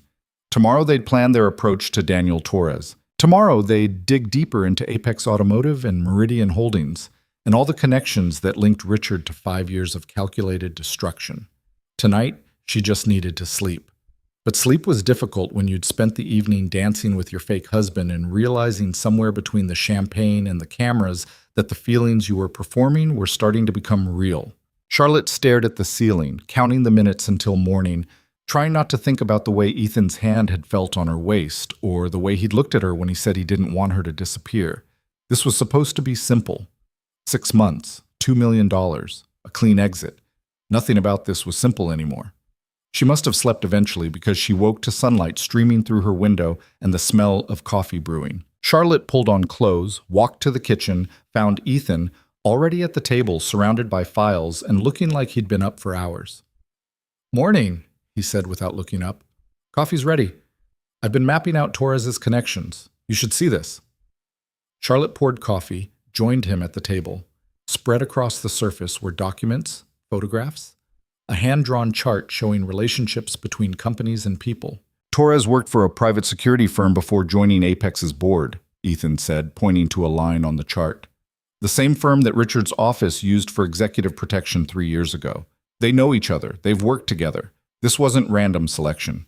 Richard specifically recruited Torres for this. So we need Torres to flip, to testify that Richard hired him for the accident. That's not going to happen. Torres has too much to lose, and Richard has too much leverage. Ethan pulled up another file. But we don't need Torres to confess. We just need him to make a mistake, to give us something we can verify independently that ties him directly to Richard and the accident. Charlotte studied the chart, following the lines of connection. What if we make him think we already have proof? What if we confront him with the Apex payments and see how he reacts? That's risky. If he calls our bluff, then we're no worse off than we are now. But if he panics, if he reaches out to Richard or tries to cover his tracks, we follow the trail and see where it leads.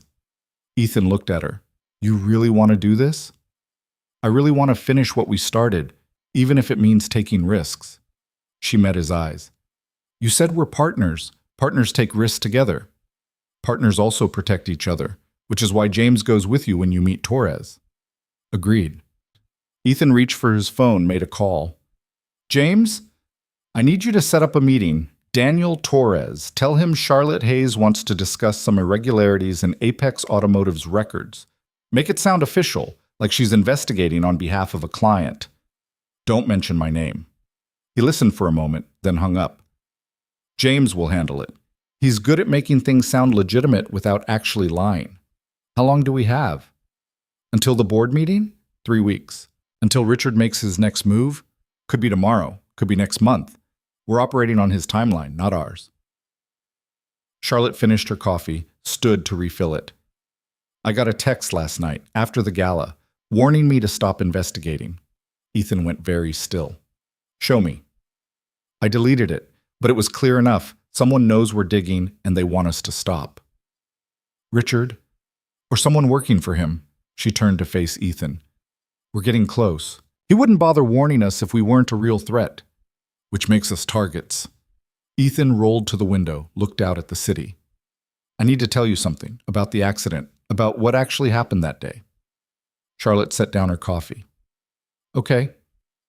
I was leaving a meeting with the chief financial officer. We'd been discussing irregularities in quarterly reports, money that didn't track properly, accounts that seemed designed to hide something. I was planning to bring it to the board to push for an audit. He paused, his hands gripping the wheelchair's armrests. The CFO committed suicide 2 weeks later, jumped from his office window. The police called it depression, work stress, personal problems, but I always wondered if someone helped him jump. You think Richard? I think Richard eliminates problems. The CFO found something, told me about it, and became a liability. I pushed for an audit and my brakes got cut. You investigated Meridian and your career got destroyed. Ethan turned back to face her. Everyone who gets close to the truth about Richard's operation ends up damaged or dead. That's who we're fighting. Charlotte felt cold despite the warm apartment. Why didn't you tell me this before? Because I needed you to choose this for your own reasons, not because I scared you into it, and because I wasn't sure I could trust you. He held her gaze. But I trust you now, which means you need to know exactly how dangerous this is. If we go after Torres, if we push too hard too fast, Richard will push back, and he doesn't push gently. Are you saying we should stop? I'm saying we should be smart, careful, strategic.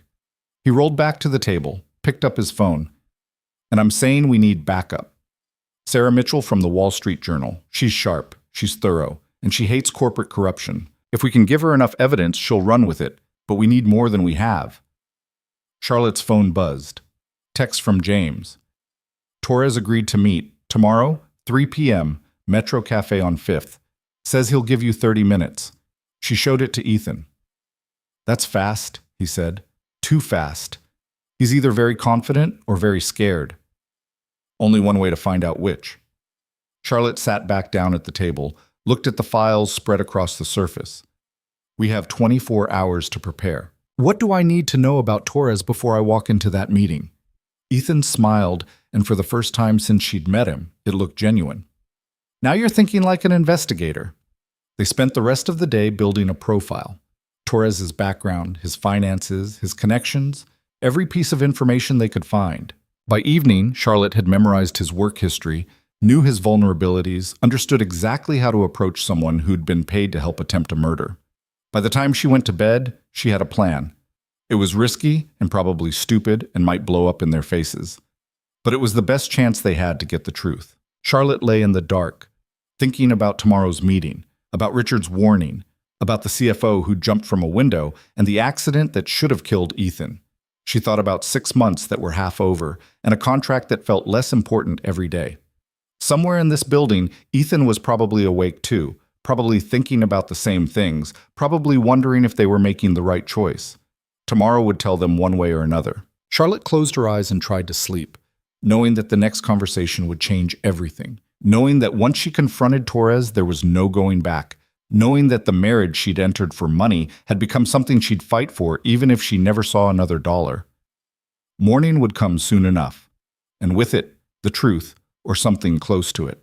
Daniel Torres was 20 minutes late, which told Charlotte everything she needed to know about his confidence level. People who were scared showed up early. People who thought they had the upper hand made you wait. She sat at a corner table in Metro Cafe, nursing a coffee that had gone cold, watching the door. James was positioned 3 tables away, reading a newspaper like he had nothing better to do, but Charlotte knew he was tracking every person who entered, every exit, every potential threat. When Torres finally arrived, he looked exactly like his photos. Mid-40s, expensive suit that didn't quite fit right, the kind of face that disappeared in crowds. He scanned the cafe, found Charlotte, and walked over with the deliberate pace of someone who'd rehearsed this entrance. Miss Hayes. He didn't offer to shake hands. I have to admit, I was surprised by your call. Mrs. Caldwell, actually, but Charlotte is fine. She gestured to the chair across from her. Thanks for meeting me. Torres sat, ordered an espresso from the passing waiter, then leaned back in his chair with forced casualness. Your assistant said this was about Apex Automotive. That company dissolved 2 years ago. Not sure what I can tell you that isn't already public record. Public record shows you were on the board. What it doesn't show is why Caldwell Industries paid Apex over $100,000 for services that were never rendered. Charlotte pulled out a folder, slid it across the table. Fleet maintenance for vehicles that don't exist. Consulting services with no deliverables. Want to explain that? Torres glanced at the folder but didn't touch it. Those were legitimate business expenses. If there's a discrepancy, you should take it up with Caldwell Industries' accounting department.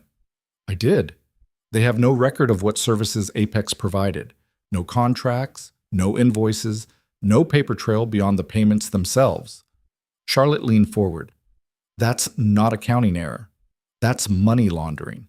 And you're on the board of the company that received those payments 6 months before Ethan Caldwell's car accident. Are you accusing me of something, Mrs. Caldwell? I'm giving you a chance to explain before this information goes to the Wall Street Journal, the SEC, and every regulatory body that handles corporate fraud. She kept her voice level, professional. I used to work for the Manhattan DA's office. I know how these investigations work. Right now, you're a person of interest. Cooperate, and you stay that way. Refuse, and you become a target. Torres's espresso arrived. He took a long drink, buying time to think. Charlotte watched his hands, steady, controlled, but there was a slight tremor in his left index finger. Fear or anger, she couldn't tell which. I provided consulting services, he said finally. Strategic advisory work for Caldwell Industries' expansion into new markets. Nothing illegal about that. Then you won't mind providing documentation. Emails, reports, meeting notes. Anything that shows you actually did the work you were paid for. Those files were destroyed when Apex dissolved. Standard document retention policies. Convenient. Charlotte pulled out another page from her folder.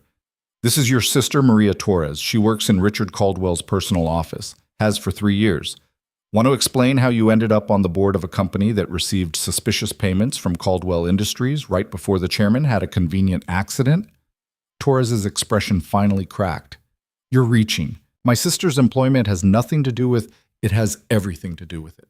Richard needed someone he could trust to set up a shell company, funnel money, make payments look legitimate. You fit the profile perfectly. Financial background, family connection, desperate enough for money to take the risk. Charlotte leaned in closer. The question is whether you knew what the money was for. Whether you knew Richard was planning to kill his nephew, or if you just thought you were helping him steal from the company. I didn't know anything about an accident. Torres's voice dropped to a harsh whisper. And I'm not saying another word without a lawyer. Then get one, because this conversation is just the beginning. Charlotte stood, gathered her folder.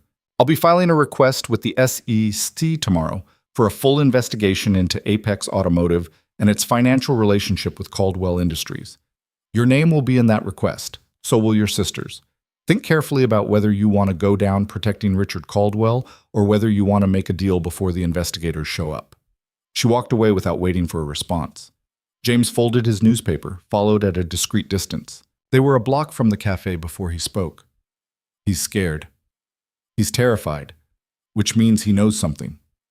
Charlotte kept walking, heart pounding, trying to look calmer than she felt. Did you get it? James tapped his phone. Every word, audio's clean, video's a little grainy, but usable. Send it to Ethan, and make a backup. If Torres calls Richard, which he probably will, we need to move fast. They reached the car. James drove while Charlotte replayed the conversation in her head, analyzing every word, every hesitation. Torres had denied knowledge of the accident too quickly, too defensively. Innocent people asked questions. Guilty people made statements. Her phone rang. Ethan. How did it go? He lawyered up, but not before essentially confirming he took payments for work he never did and has family connections to Richard's office. Charlotte watched the city slide past the window. He's going to call Richard, probably already has. Good. Let him panic. Panicked people make mistakes. Ethan paused. James is bringing you back here. We need to talk about next steps. Which are? Accelerating the timeline. Richard knows we're investigating now. He'll either try to shut us down or eliminate the evidence. We need to move first. The car pulled up to their building. Charlotte rode the elevator up, walked into the apartment to find Ethan surrounded by more files than she'd ever seen, laptop screens showing financial charts and corporate documents. I've been pulling together everything we have, he said without preamble. The Apex payments, Meridian Holdings, your scandal, the CFO's suicide. It's all connected, but we're still missing the center, the proof that Richard orchestrated all of it. Charlotte dropped her bag, joined him at the table. Torres knows. He might not have known about the accident specifically, but he knows Richard is dirty, and his sister works directly for Richard. If we can get to her, we won't. Maria Torres has been with Richard for 3 years. She's loyal, well-paid, and probably knows enough to send her to prison if she talks. She's not flipping. Ethan pulled up a new document. But I found something else while you were gone. The CFO who died, Marcus Webb. He left behind a widow, Catherine. She's been living quietly in Connecticut, hasn't given an interview since his death. But 6 months ago, she hired a lawyer and filed a wrongful death lawsuit against Caldwell Industries. On what grounds? Workplace negligence, intentional infliction of emotional distress, corporate conspiracy. The suit was settled quietly for an undisclosed amount, sealed by court order. Ethan looked up at her. Why would Richard settle a nuisance lawsuit unless there was something in Marcus Webb's files that he didn't want discovered? Charlotte felt adrenaline spike through her system. You think Webb found evidence before he died? Something concrete enough that his widow could use it as leverage. I think Richard paid her to keep quiet, and I think she might still have whatever Marcus found. Ethan rolled to the window, looked out at the afternoon light. The question is whether she'll talk to us. She lost her husband. If we can prove Richard was responsible, then she gets justice and we get evidence. But approaching her is risky. If Richard finds out, he'll know exactly what we're looking for. Charlotte thought about it, running scenarios. What if we don't approach her directly? What if we go through her lawyer? Make it seem like we're investigating corporate fraud generally, not targeting Richard specifically. Her lawyer is bound by attorney-client privilege. He won't share anything without her permission. But he might tell her we're asking, and if she wants to talk, she'll reach out. Charlotte started pacing, the way she always did when she was thinking. We have nothing to lose by trying. Worst case, the lawyer says no, and Catherine never knows we asked. Best case, she's been waiting 2 years for someone to ask the right questions. Ethan watched her pace, something almost like admiration in his expression. You're good at this, better than you give yourself credit for. I'm desperate. There's a difference. No, you're thorough. Desperate people make mistakes. You're 3 steps ahead, always thinking about consequences. He pulled up the lawyer's information on his screen. His name is Robert Chen, practices in Hartford, specializes in corporate litigation. I'll call him tomorrow, feel out whether Catherine might be willing to talk. What do we do in the meantime? We prepare for Richard's response. Torres is going to tell him about your meeting. Richard is going to escalate. Ethan's phone buzzed. He glanced at it, face darkening. Or he already has. Emergency board meeting called for tomorrow morning, 9 a.m. Motion to remove me as chairman on grounds of instability and failure to disclose material information. Charlotte stopped pacing. What material information? Doesn't matter. It's a pretext. Richard is making his move. Ethan set down his phone with controlled precision. This is it, Charlotte. The endgame. If we don't have enough to stop him tomorrow, I lose the company. And you lose your leverage to investigate Meridian. What do we have that we can use? The Apex payments. Your testimony about Torres's reaction. The pattern of suspicious transactions through Meridian Holdings. Ethan pulled up a list on his laptop. It's circumstantial. It suggests wrongdoing, but doesn't prove it. A good lawyer could argue it's all coincidence, that Richard had no knowledge of what subordinates were doing, that the payments were legitimate. Then we need Catherine Webb. We need whatever Marcus found before he died. We have 12 hours. Connecticut is 2 hours away, assuming she's even home. Assuming she'll talk to strangers. assuming she kept whatever evidence she had instead of destroying it as part of the settlement. Ethan met Charlotte's eyes. Those are a lot of assumptions. You have a better plan? No, which is why we're going to Connecticut. He rolled toward his office. I'll have James arrange a car. We leave in an hour. Bring everything we have on Marcus Webb, the CFO's death, the settlement. If Catherine agrees to see us, we need to look legitimate. Charlotte went to her room, changed into something more professional, gathered files into a briefcase she'd never used before. Her hands shook slightly as she packed, not from fear, but from the realization that everything they'd been building toward was happening now, faster than expected, with less preparation than she'd wanted. Her phone buzzed. Text from an unknown number. Stop. Last warning. The board meeting tomorrow is your final chance to walk away. After that, I can't protect you. She showed it to Ethan when she emerged from her room. He read it, deleted it, handed back her phone. Richard's getting nervous. Good. Nervous people make mistakes bigger than the ones careful people make. What if he's right? What if we should walk away? Ethan looked at her for a long moment. Do you want to walk away? Charlotte thought about the apartment that smelled like curry, about the career she'd lost, about 5 years of wondering why her life had imploded. Thought about Richard Caldwell's smile and the CFO who'd jumped from a window and Ethan's wheelchair and the brake line that had been cut. No, she said. I want to finish this. Then we finish it. Whatever happens tomorrow, we face it together. The drive to Connecticut took 2.5 hours through traffic that crawled. Charlotte used the time to review Marcus Webb's file. Brilliant CFO, 20 years at Caldwell Industries, wife and 2 kids, no history of depression or mental health issues until suddenly he jumped from his office window on a Tuesday afternoon. The police report was brief. No note, no witnesses. Security footage showed him alone in his office before he went out the window. Toxicology came back clean. The conclusion, suicide while the balance of his mind was disturbed. But there were inconsistencies. Marcus had scheduled meetings for the following week, had made dinner reservations for his anniversary, had texted his wife that morning saying he'd found something important and would tell her about it that night. Then he died, and whatever he'd found died with him. Except maybe it hadn't. Catherine Webb's house was in a quiet suburb, the kind of place where lawns were manicured and neighbors knew each other's names. Charlotte and Ethan sat in the car for a moment, staring at the white colonial with black shutters. She might not be home, Charlotte said. She's home. Her car's in the driveway. She might not answer the door. Then we leave a card and hope she calls. Ethan rolled his wheelchair to the back of the car while James retrieved it. But we have to try. They approached the house together, Charlotte slightly ahead, Ethan following in the wheelchair. She rang the bell, heard footsteps inside, held her breath. The woman who opened the door was younger than Charlotte expected, mid-40s, dark hair streaked with gray, eyes that looked tired and wary. Catherine Webb? Charlotte asked. Who's asking? My name is Charlotte Caldwell. This is my husband, Ethan. We'd like to talk to you about your late husband if you have a few minutes. Catherine's expression closed down immediately. I don't give interviews. I don't discuss Marcus. Whatever you're selling, I'm not interested. She started to close the door. Ethan spoke quickly. Richard Caldwell tried to kill me 6 months ago. I think he killed your husband 2 years before that. And I think you know why. Catherine froze, hand on the door, looking between them. Charlotte could see the calculation happening behind her eyes. Trust or safety. Truth or peace. Justice or survival. 5 minutes, Catherine said finally, stepping back to let them in. The house was neat, impersonal, like a hotel room that someone lived in but never made home. Catherine led them to a living room with furniture that looked expensive but unused.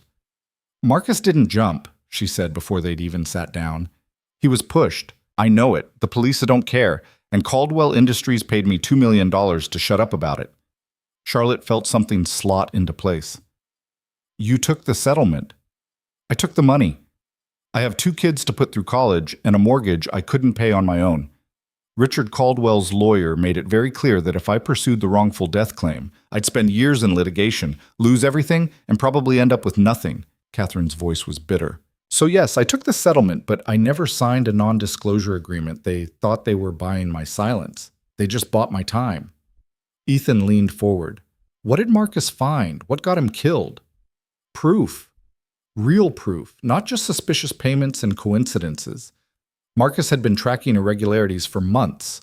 Money moving through shell companies, payments that didn't match invoices, transactions designed to hide theft. He compiled everything into a file: bank records, offshore accounts, email correspondence between Richard and the people helping him steal. Catherine stood, walked to a bookshelf, pulled down what looked like a photo album. The morning he died, Marcus sent me this. Said if anything happened to him, I should give it to the authorities. She handed the album to Ethan. He opened it, and Charlotte leaned over to see. Inside weren't photos. They were documents, hundreds of pages, meticulously organized, showing a network of fraud that went back over a decade. Payments to Meridian Holdings, transactions through Apex Automotive, emails between Richard and board members discussing how to handle problems. And in the middle of it all, a spreadsheet showing exactly how much Richard had stolen. Over $50 million, siphoned gradually from Caldwell Industries and hidden in accounts across 3 countries. "Why didn't you give this to the police?" Charlotte asked, barely breathing. Because the last page is Marcus's analysis of who was complicit.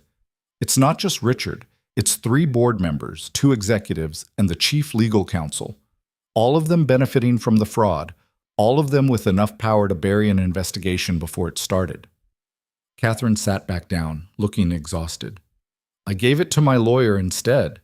Told him to keep it safe until I decided what to do with it. Then Caldwell Industries made their settlement offer, and I took the easy way out. I've regretted it every day since."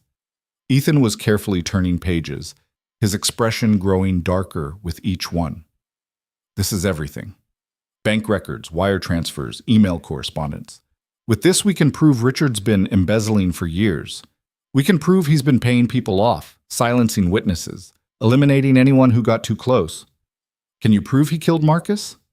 "No," Ethan admitted. "This shows motive and opportunity, but not evidence of murder. The police ruled it suicide. Without a witness or physical evidence, we can't change that ruling." Catherine's face fell. "So Marcus died for nothing?" "No," Charlotte said firmly. "Marcus died because he found the truth. And now we're going to use that truth to make sure Richard pays for everything he's done." She looked at Catherine. "We need this file, all of it. We have a board meeting tomorrow morning where Richard is trying to force Ethan out of the company. If we show up with this evidence, we can stop him. We can expose everything." "And then what? Richard has lawyers, money, connections. Even with proof, he might walk away." "Maybe. But we'll make sure everyone knows what he did, the board, the shareholders, the press. Even if he avoids criminal charges, his reputation will be destroyed. He'll lose his position, his influence, everything he's built." Ethan closed the album carefully. "That's not the same as justice for Marcus. But it's something." Catherine was quiet for a long time, staring at the album in Ethan's hands.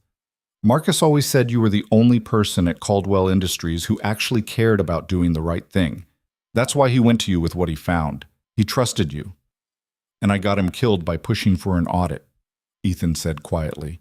"I should have been more careful, should have protected him better." "Richard killed him, not you." Catherine stood, walked to the window. "Take the file, use it. Make that bastard pay for what he did to my husband.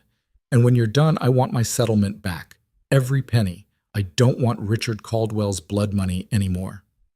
Charlotte and Ethan left Connecticut as the sun was setting, the album secure in a briefcase that James carried like it contained nuclear codes. The drive back was silent, both of them processing what they'd found, what it meant, how to use it.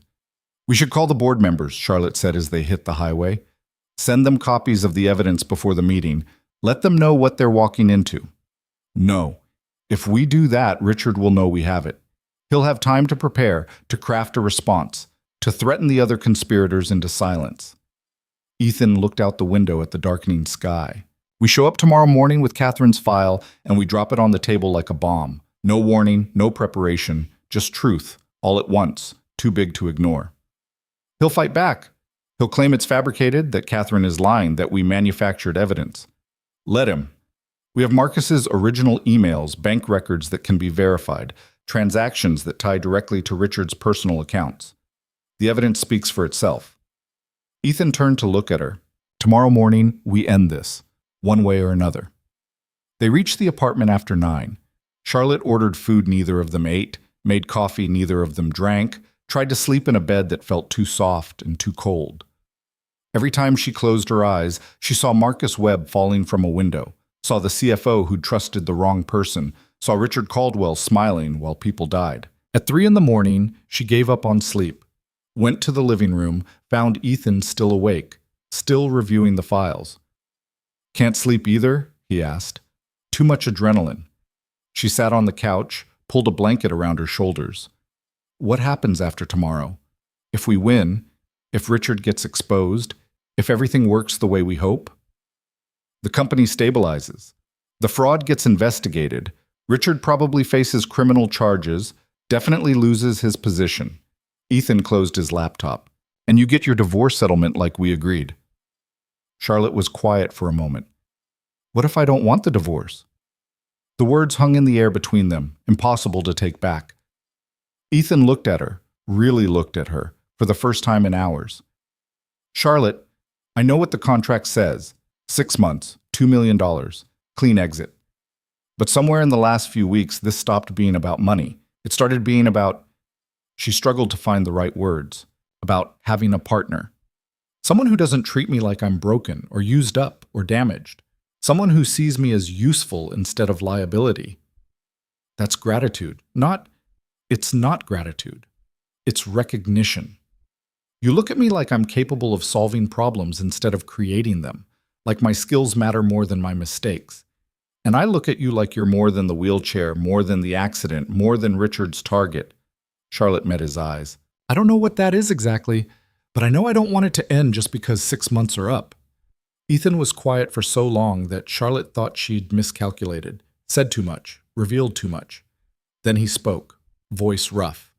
"When I offered you this arrangement, I thought I was buying convenience. A solution to a problem, wrapped up in a contract. I didn't expect to find someone who actually understood what I was fighting for." He rolled closer to the couch. "You're right that this isn't just a business arrangement anymore, but I don't know what it is instead. And I don't know if it's fair to ask you to stay when your whole life got destroyed because of my family. Richard destroyed my life, not you. There's a difference." Charlotte pulled the blanket tighter. "I'm not saying we need to decide everything tonight. I'm just saying maybe we don't have to end this just because the contract does. Maybe we figure out what comes next when we get there. After tomorrow, everything changes. Win or lose, we won't be fighting Richard anymore. We'll have to figure out what a marriage looks like when it's not built on survival." "I can live with that uncertainty," Charlotte said. "Can you?" Ethan smiled, and it was real, tired, hopeful.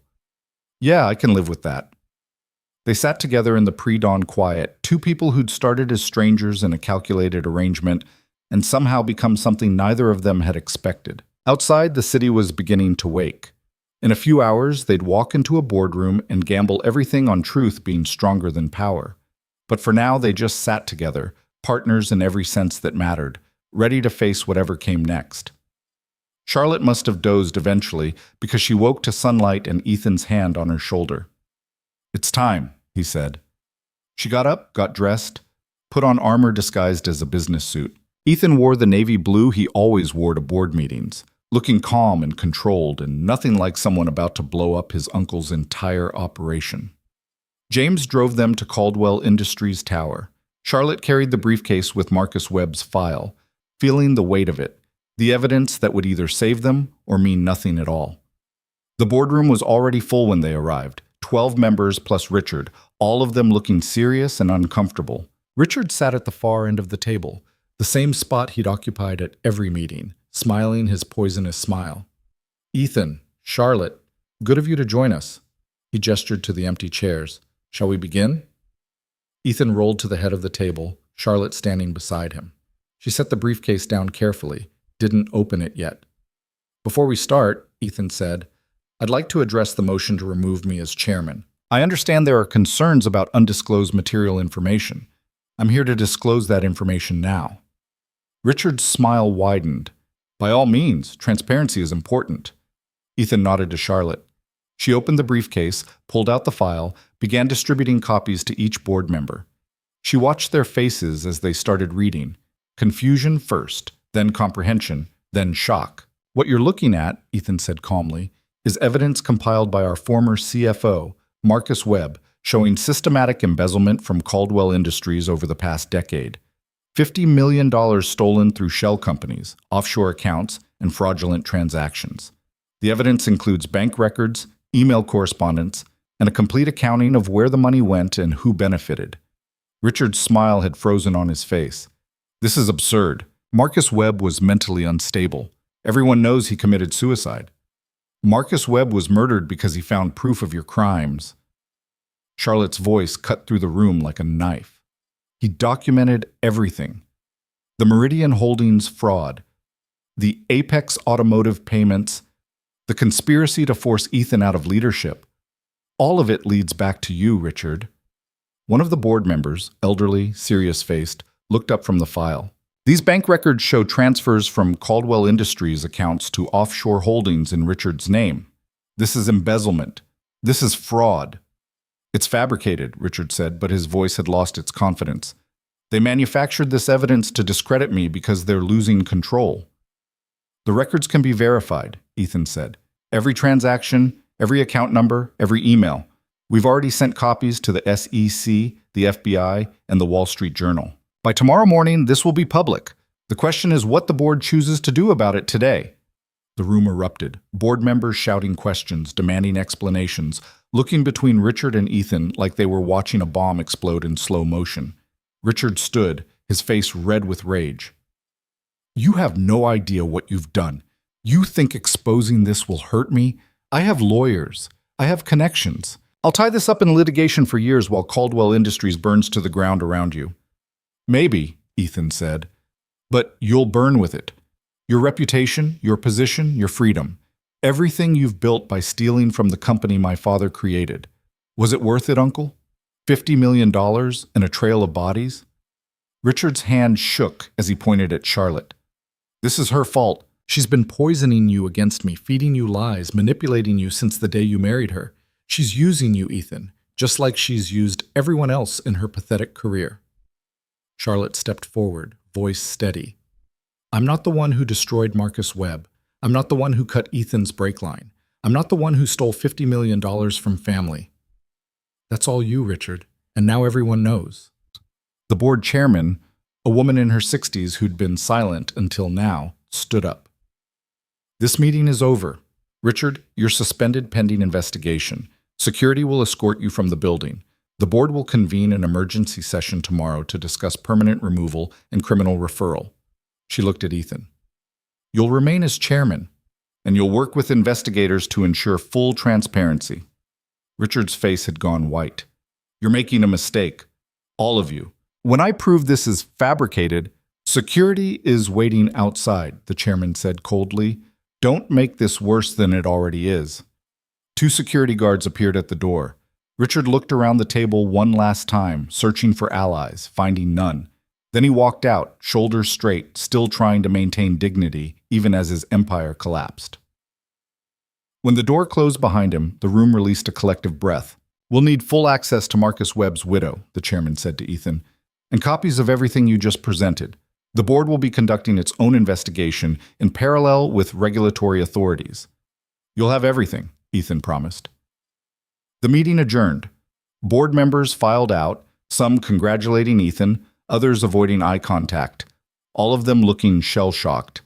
Charlotte gathered up the copies of the file, her hand steady now that it was over. When they were finally alone in the boardroom, Ethan let out a long breath. We did it, he said quietly. We did it, Charlotte agreed. They sat in silence for a moment, processing everything that had just happened. Richard was gone. The evidence was public. The investigation would follow, and justice, however imperfect, would be served. What happens now? Charlotte asked. Ethan rolled to the window, looked out at the city. Now we rebuild. Fix what Richard broke, restore what he stole, prove that Caldwell Industries can survive his betrayal. He turned back to face her.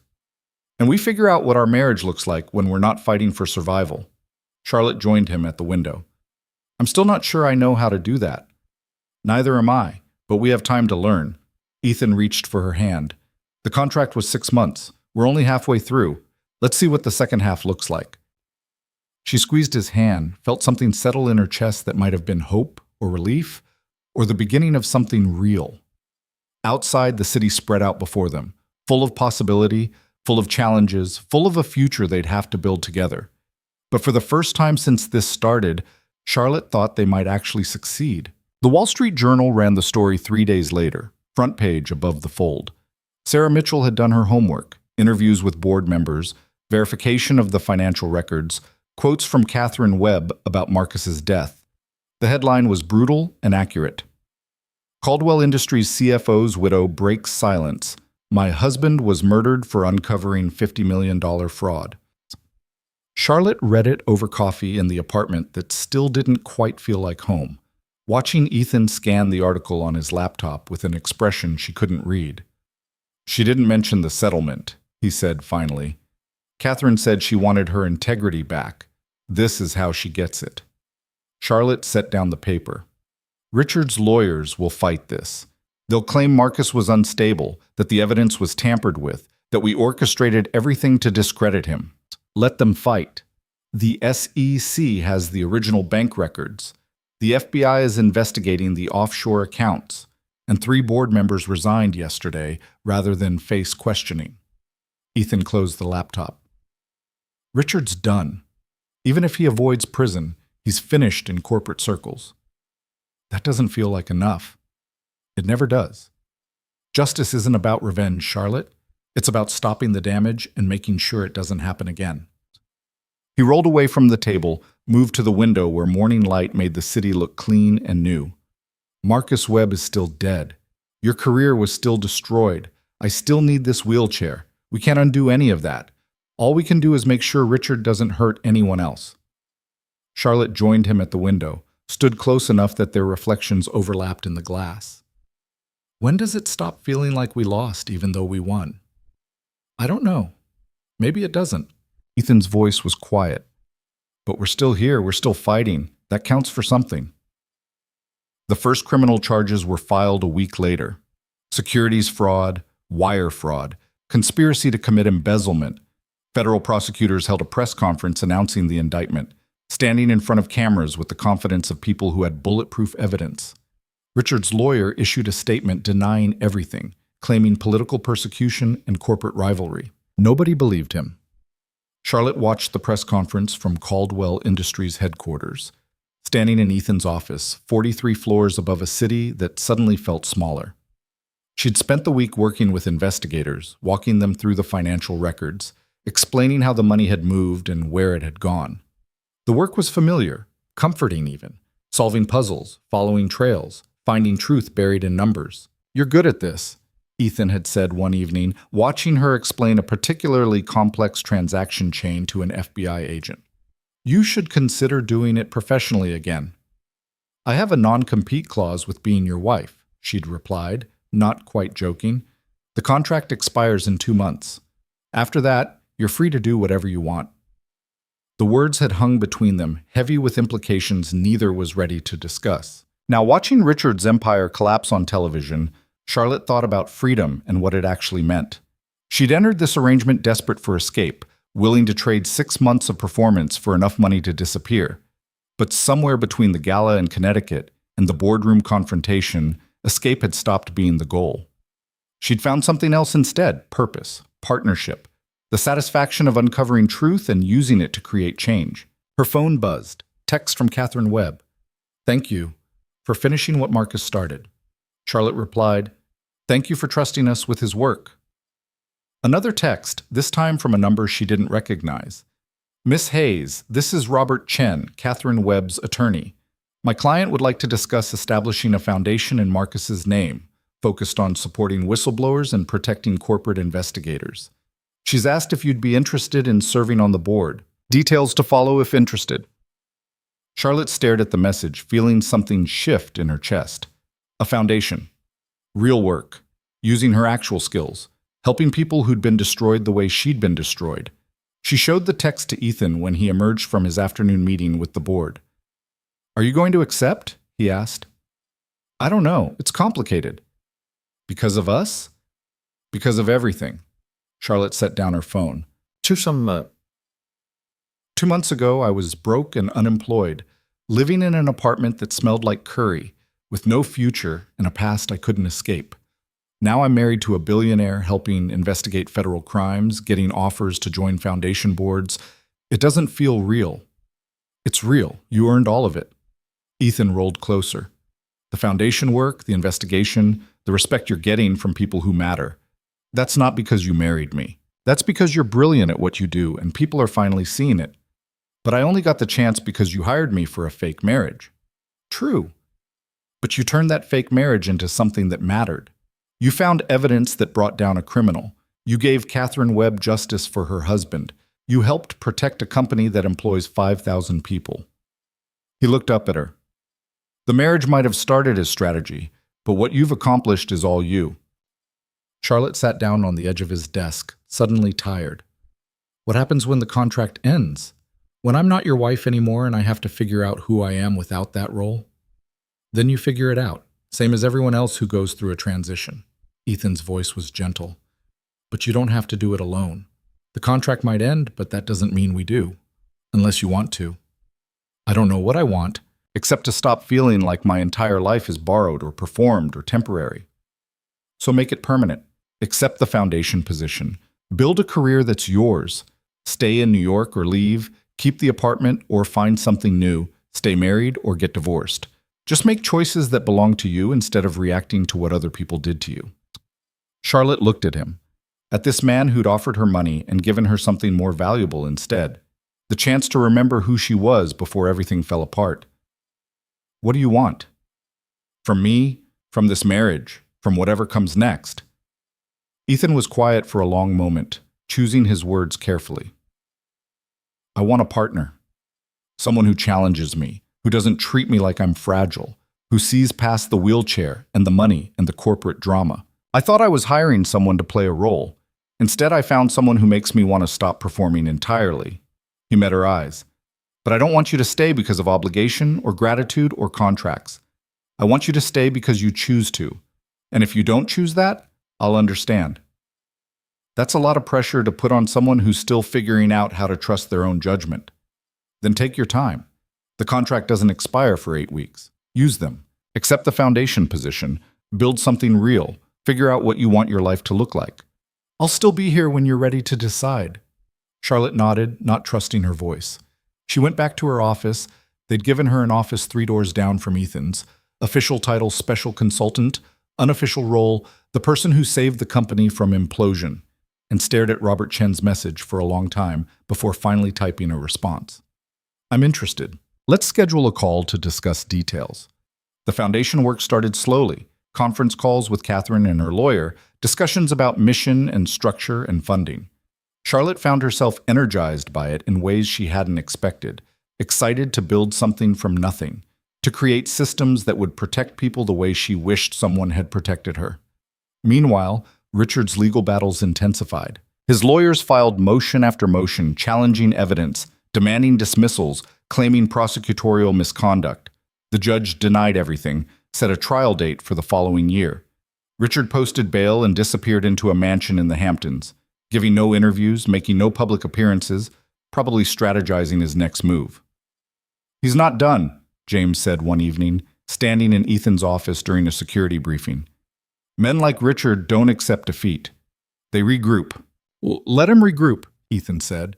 We have evidence, witnesses, federal prosecutors who smell blood. Even if he somehow beats the criminal charges, the civil suits will destroy him. The company's already filed for recovery of stolen funds. Catherine's reopening her wrongful death case. The shareholders are preparing a class action. Richard's going to spend the rest of his life in courtrooms. Unless he runs. He won't run.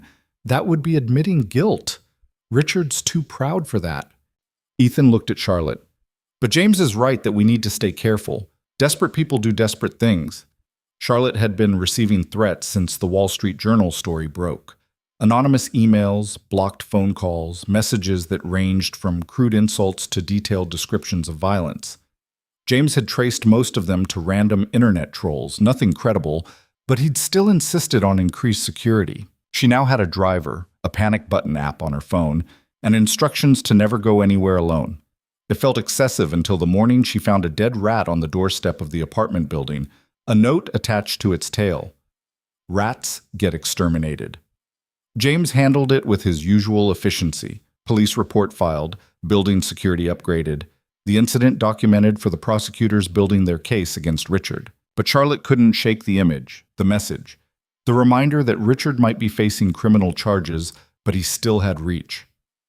"I want to leave the city for a while," she said to Ethan that night. "Just a few days. Somewhere quiet. Somewhere I can think without looking over my shoulder." "Where?" "I don't know. Anywhere that isn't here." Ethan made a phone call. 2 days later, they were in a car heading north, James driving, destination a house in the Berkshires that belonged to someone Ethan knew who owed him a favor. 3 hours from the city, surrounded by trees that were starting to turn autumn colors, no neighbors for miles. Charlotte stood on the deck of the house, breathing air that smelled like pine and earth instead of exhaust and concrete, feeling tension drain from her shoulders for the first time in weeks. "Better?" Ethan asked, rolling out onto the deck beside her. "Much better." She looked at the trees, the mountains in the distance, the sky that seemed bigger here. "Thank you for this.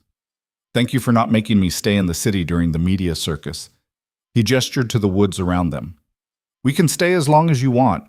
I can work remotely, James can handle security, and you can figure out what you want to do about the foundation offer without reporters camping outside." They stayed a week, long enough for Charlotte to sleep through the night without nightmares about dead rats and threatening messages, long enough to have actual conversations instead of strategic planning sessions, long enough to remember what it felt like to exist without performing.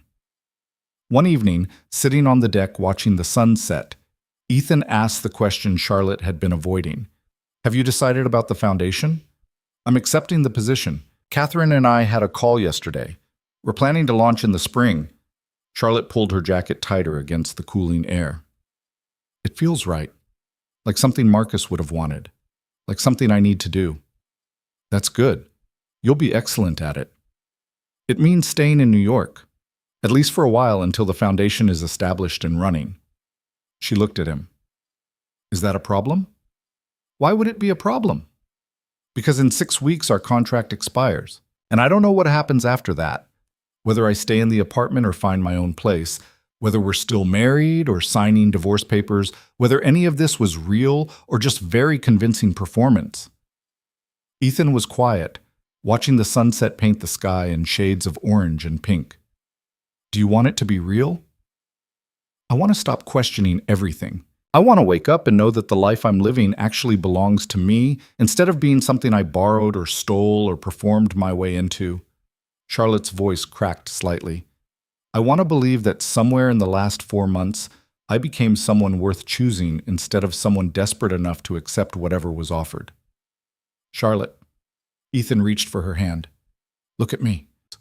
She did, and found him watching her with an expression she'd never seen before. Open, vulnerable, nothing like the controlled mask he wore for everyone else. "You were always worth choosing," he said quietly. "I didn't see it at first. I thought I was hiring someone convenient, someone who needed money badly enough to accept my terms. But you were never just convenient. You were brilliant and stubborn and angry in ways that matched how I was angry. You took a fake arrangement and made it mean something. You found evidence that saved the company and brought down a criminal and gave a widow justice. You did that, not because of the contract, not because of me, because that's who you are. But would you have noticed any of that if you hadn't needed a wife to satisfy your board? Probably not, which is my failure, not yours." He squeezed her hand gently. "I've spent 5 years since the accident performing strength because admitting weakness felt like giving Richard ammunition. You're the first person who saw through that performance and didn't care. You treated me like a person instead of a position or a disability or a problem to solve. That's rare. That's valuable. That's why I don't want this to end when the contract does." Charlotte felt tears on her face, surprising her. "I don't know how to be in a real relationship. All my relationships have been disasters. Bad judgment, worse timing, people who used me or lied to me or disappeared when things got hard. So we figure it out together. We've survived Richard Caldwell. We can probably survive learning how to be married for real instead of for strategy." Ethan smiled slightly. "No contract this time. No settlement, no performance. Just 2 people who started as strangers and became something neither of us expected." What if we're terrible at it? Then we'll be terrible at it together, which is still better than being alone and wondering what might have happened if we'd tried. Charlotte laughed through her tears, the sound surprising her. That's the least romantic proposal I've ever heard. It wasn't a proposal, it was a statement of intent. He pulled her closer, his hand warm in hers. But if you want romance, I can probably manage something more eloquent than, we might be terrible at this, but let's try anyway. No, I like the honesty. Romance is performance. This is real. They sat together on the deck as the sun finished setting and the stars began to appear. Two people who'd built a marriage on lies, discovering that somewhere underneath the performance, something true had taken root. The next morning, Charlotte called Catherine Webb. I'm accepting the foundation position, she said, and I want to make sure we do this right.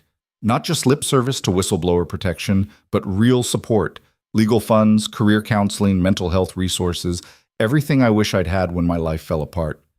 Catherine's voice was warm. That's exactly what Marcus would have wanted. When can you start? Immediately. Well, after I deal with some personal matters. But soon. Personal matters like deciding whether to stay married to Ethan Caldwell? Charlotte laughed. How did you know about that? You're not as subtle as you think. I saw the way you looked at him in my living room. That wasn't strategy. That was something real. Catherine paused. For what it's worth, Marcus always said Ethan was different from the rest of the family. More interested in building things than acquiring them. The kind of person you could trust in a crisis. Sounds like he was right. He was right, Charlotte agreed. They talked for another hour about foundation plans, budget projections, hiring timelines. When Charlotte finally hung up, she felt settled in a way she hadn't since before the Meridian scandal. She had work that mattered. She had people who believed in her. She had a future that belonged to her instead of being something she'd stumbled into by accident. And she had Ethan, who'd offered her money and given her something more valuable instead. The chance to remember who she was when she wasn't running or hiding or performing. They returned to the city 3 days later, driving through traffic that was frustrating and familiar, returning to an apartment that was starting to feel less borrowed. Charlotte unpacked while Ethan caught up on emails, both of them settling back into routines that had become comfortable without either of them noticing. That evening, Charlotte found Ethan in his office, staring at something on his laptop with an expression she couldn't read. What's wrong? Richard's lawyer just filed a motion to dismiss all charges, claims the evidence was obtained illegally, that Catherine's settlement agreement prevents her from testifying, that we fabricated documents to frame him. Ethan scrolled through the legal filing. It's garbage. None of it will hold up. But it'll delay the trial, tie up the prosecutors, make this drag out for another year. Can he win? Win the motion? No. Win the trial? Unlikely. But he can make this expensive and exhausting and public, which is probably the point. Make us regret exposing him. Make Catherine regret breaking her silence. Make everyone who helped us think twice before they cross powerful people. Ethan closed the laptop with controlled precision. Richard's not trying to beat the charges. He's trying to destroy us for filing them. Charlotte sat down across from him. So what do? We keep going. We support Catherine. We help the prosecutors. We build the foundation. We live our lives. Richard wants us to be afraid. We refuse. He looked at her. But it's going to get worse before it gets better. The trial will be brutal. The media will dig into everything. Your past, my accident, our marriage. Nothing will be private. Are you prepared for that? I survived the Meridian scandal. I can survive this. Charlotte met his eyes. As long as we're doing it together. Together, Ethan agreed.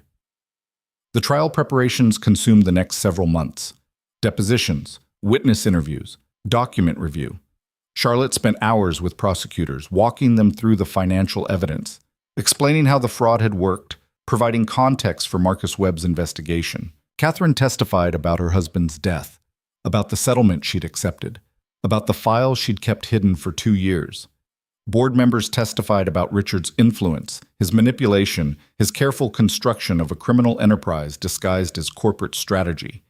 Richard sat through it all with the same smile he'd worn in the boardroom, looking confident and unconcerned, like this was a minor inconvenience rather than the collapse of his entire life. The foundation launched in April, 6 months after the boardroom confrontation.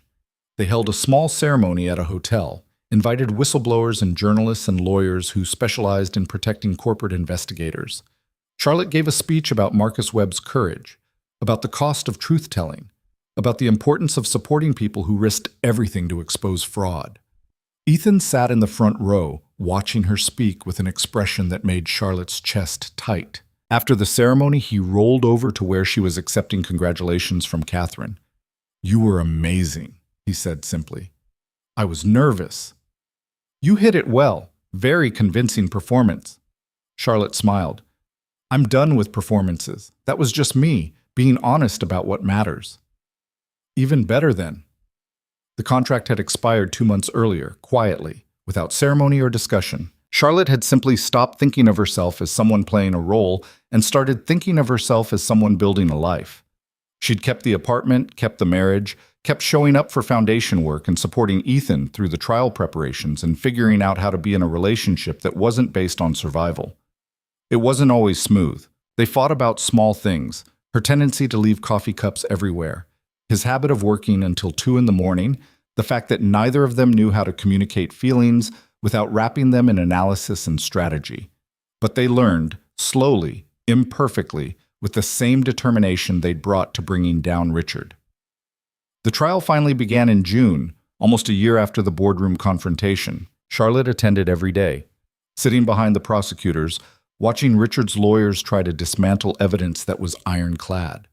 The defense claimed Marcus Webb had fabricated documents before his suicide, that Charlotte had manufactured evidence to frame Richard, that the entire prosecution was a conspiracy orchestrated by Ethan to steal control of the company. The jury didn't buy it. After 3 weeks of testimony, they deliberated for 6 hours and came back with guilty verdicts on all counts. Securities fraud, wire fraud, embezzlement, conspiracy. The judge set sentencing for 2 months out, denying bail. Richard was led from the courtroom in handcuffs, finally looking his age, finally looking defeated. Charlotte watched him go and felt nothing, no triumph, no satisfaction, just a sense of completion. The man who'd destroyed her career was going to prison. The company was safe. Marcus Webb had justice, however imperfect. It wasn't everything, but it was enough. Outside the courthouse, reporters surrounded them asking for statements. Ethan kept it brief. Justice was served today, not just for Caldwell Industries, but for Marcus Webb and everyone else Richard Caldwell harmed. We're grateful to the prosecutors, the jury, and everyone who had the courage to come forward with the truth. Charlotte added nothing. She'd said everything she needed to say during the trial. Now, she just wanted to go home. They had dinner that night at the apartment, just the two of them, eating takeout because neither felt like cooking. The television was off, the phones were silenced, the city spread out below them like a circuit board of lights. "How do you feel?" Ethan asked. "Tired, relieved, like I can finally stop looking over my shoulder." Charlotte set down her fork.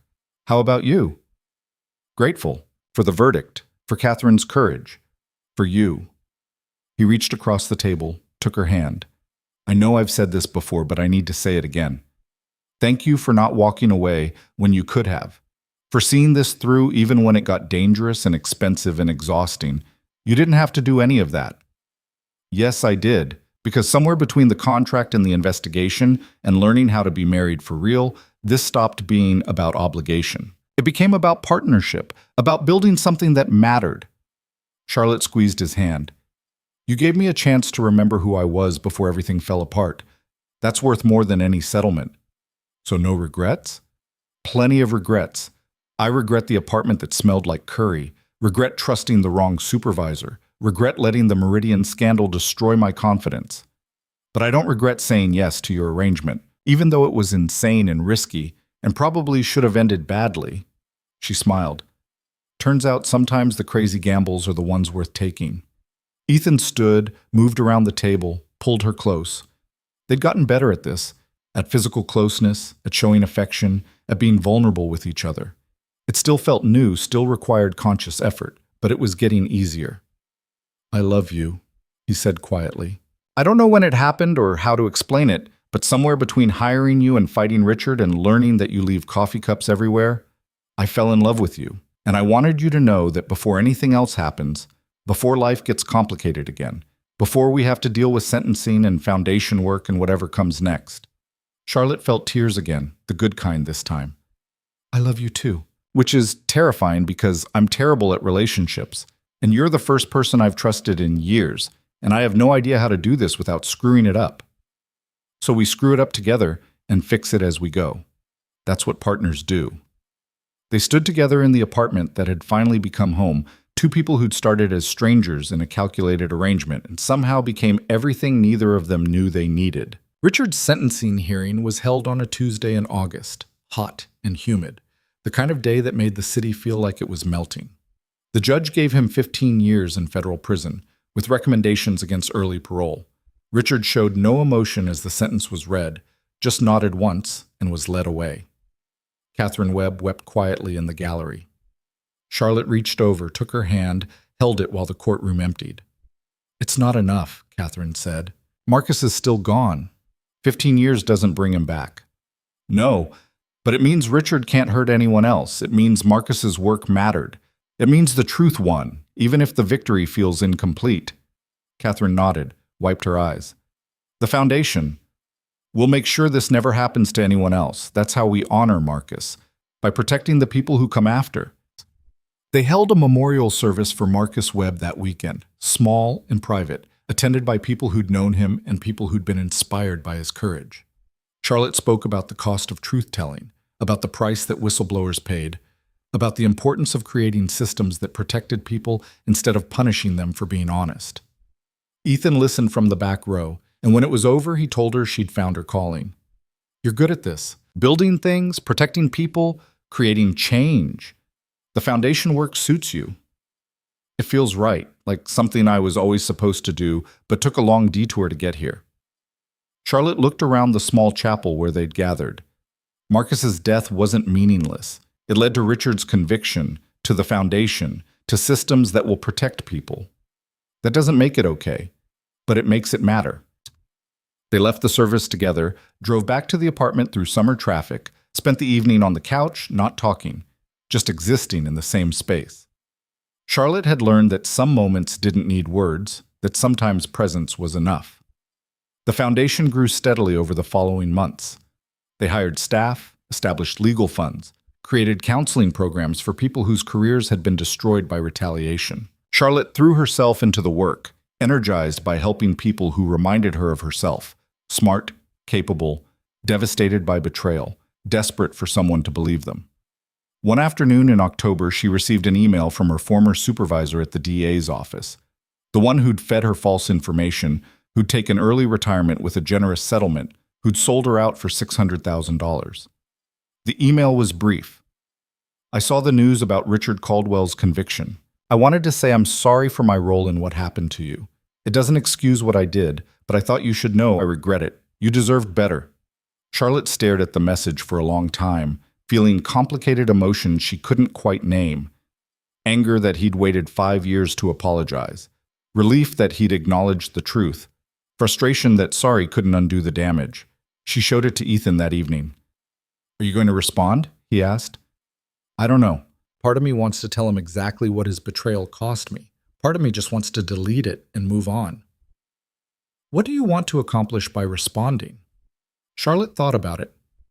I want him to understand that apologies don't erase consequences, that saying sorry 5 years too late doesn't magically restore what was destroyed, but I also want him to know I survived, that his betrayal didn't break me permanently, that I built something meaningful from the wreckage.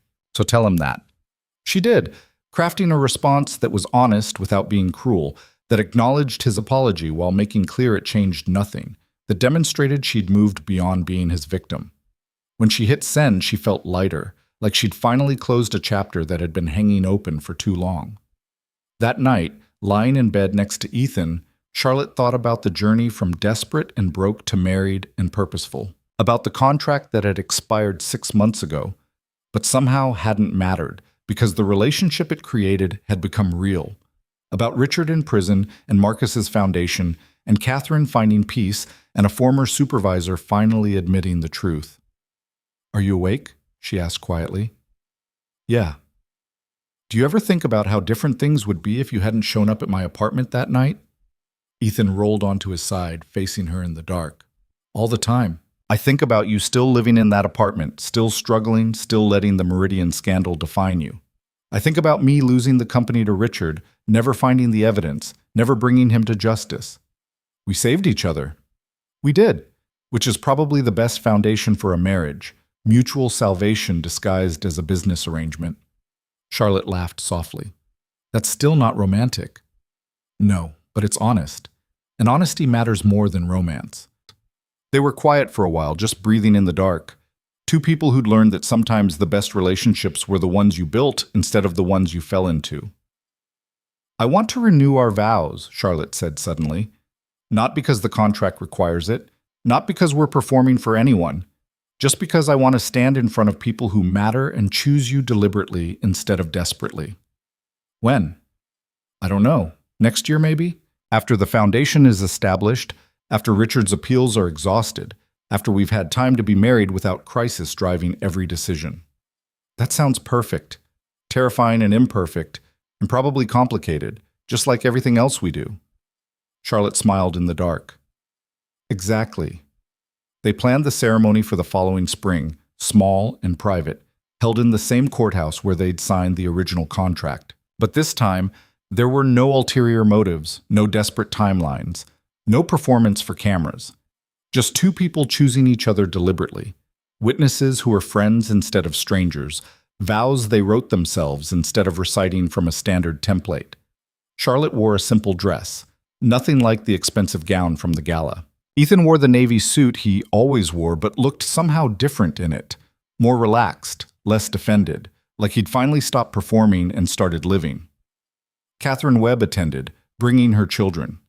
James stood as Ethan's best man, looking uncomfortable in a tie but pleased nonetheless.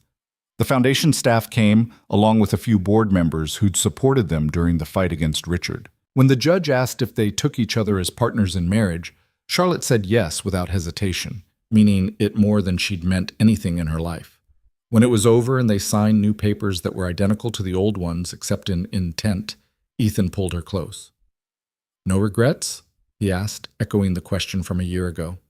Plenty of regrets still. But marrying you isn't one of them. Not the first time, not this time, not ever. They held a small reception at the apartment, eating food that James had somehow arranged despite claiming he knew nothing about party planning. Charlotte stood on the deck where she'd watched sunsets and made decisions and learned how to trust someone, looking out at the city that had broken her and rebuilt her. Ethan rolled out beside her, handed her a glass of champagne. What are you thinking about? He asked. About how a year ago I was desperate and broke, willing to marry a stranger for money. About how that desperation led here, to a foundation that matters, to a marriage that's real, to a life that feels like mine instead of borrowed. She looked at him. About how sometimes the worst moments create the best opportunities if you're brave enough to take them. Profound. You should put that in a speech. Maybe I will. Right after I finish dealing with the 3 grant applications waiting on my desk, and the interview with that journalist from Bloomberg, and the board meeting about expanding into the West Coast. Busy woman. Fulfilled woman, Charlotte corrected. There's a difference. They stood together watching the sun set over a city full of possibility. 2 people who'd built something real from the ruins of desperation, who'd turned a calculated arrangement into a partnership that mattered, who'd learned that sometimes the best things in life were the ones you fought for instead of the ones that came easily. Later that night, after the guests had left and the apartment was quiet, Charlotte found the original contract in a drawer where she'd kept it. 6 months, $2 million, a clean exit. She read through it one last time, remembering the woman who'd signed it, desperate, damaged, willing to trade dignity for survival. That woman was gone. In her place was someone stronger, someone who'd learned that dignity couldn't be traded, only claimed. Someone who'd discovered that survival wasn't the same as living, that performance wasn't the same as authenticity, that desperation could transform into purpose if you were willing to do the work. Charlotte tore up the contract, let the pieces fall into the trash, and walked away from the woman she used to be. The foundation expanded over the next 2 years, helping dozens of whistleblowers, protecting investigators, creating change in corporate cultures that had punished honesty. Charlotte became known in legal circles as someone who protected truth-tellers, who understood the cost of courage, who'd been destroyed and rebuilt herself into something stronger. Ethan rebuilt Caldwell Industries into something his father would have been proud of: ethical, profitable, focused on building instead of acquiring. He and Charlotte became the kind of partners that people studied in business schools, the kind of marriage that proved you could build something lasting on a foundation of shared purpose instead of romance. Richard served his sentence in federal prison, filing appeals that were systematically denied, watching from behind bars as everything he'd built collapsed. His legacy became a cautionary tale about the cost of greed, about the danger of believing you were too smart to get caught. Marcus Webb's widow remarried eventually, to a man who'd known her husband and respected his memory. She remained active in the foundation, ensuring that Marcus's courage continued to protect people long after his death. And Charlotte, who'd started this journey desperate and broke and willing to trade 6 months of performance for financial security, discovered something she hadn't expected: that the best investments weren't measured in money, but in courage, that the best partnerships were built on honesty instead of strategy, and that sometimes the most meaningful things in life came from the moments when you were desperate enough to take risks you'd normally avoid. She'd entered a marriage for survival and found purpose instead. She'd performed love and discovered it had become real. She'd taken money to solve immediate problems and ended up solving deeper ones. The contract had expired long ago, but what it created continued: a foundation that mattered, a marriage that worked, a life that belonged to her instead of being something she'd borrowed or stolen or performed her way into. And on quiet evenings, standing on the deck of an apartment that finally felt like home, watching the city lights with a man who'd offered her money and given her so much more, Charlotte thought about the journey from desperation to fulfillment, from performance to authenticity, from survival to actually living. It hadn't been smooth, it hadn't been easy, but it had been worth it. Every risk, every fear, every moment of uncertainty, worth it. Because sometimes the crazy gambles were the ones that changed everything.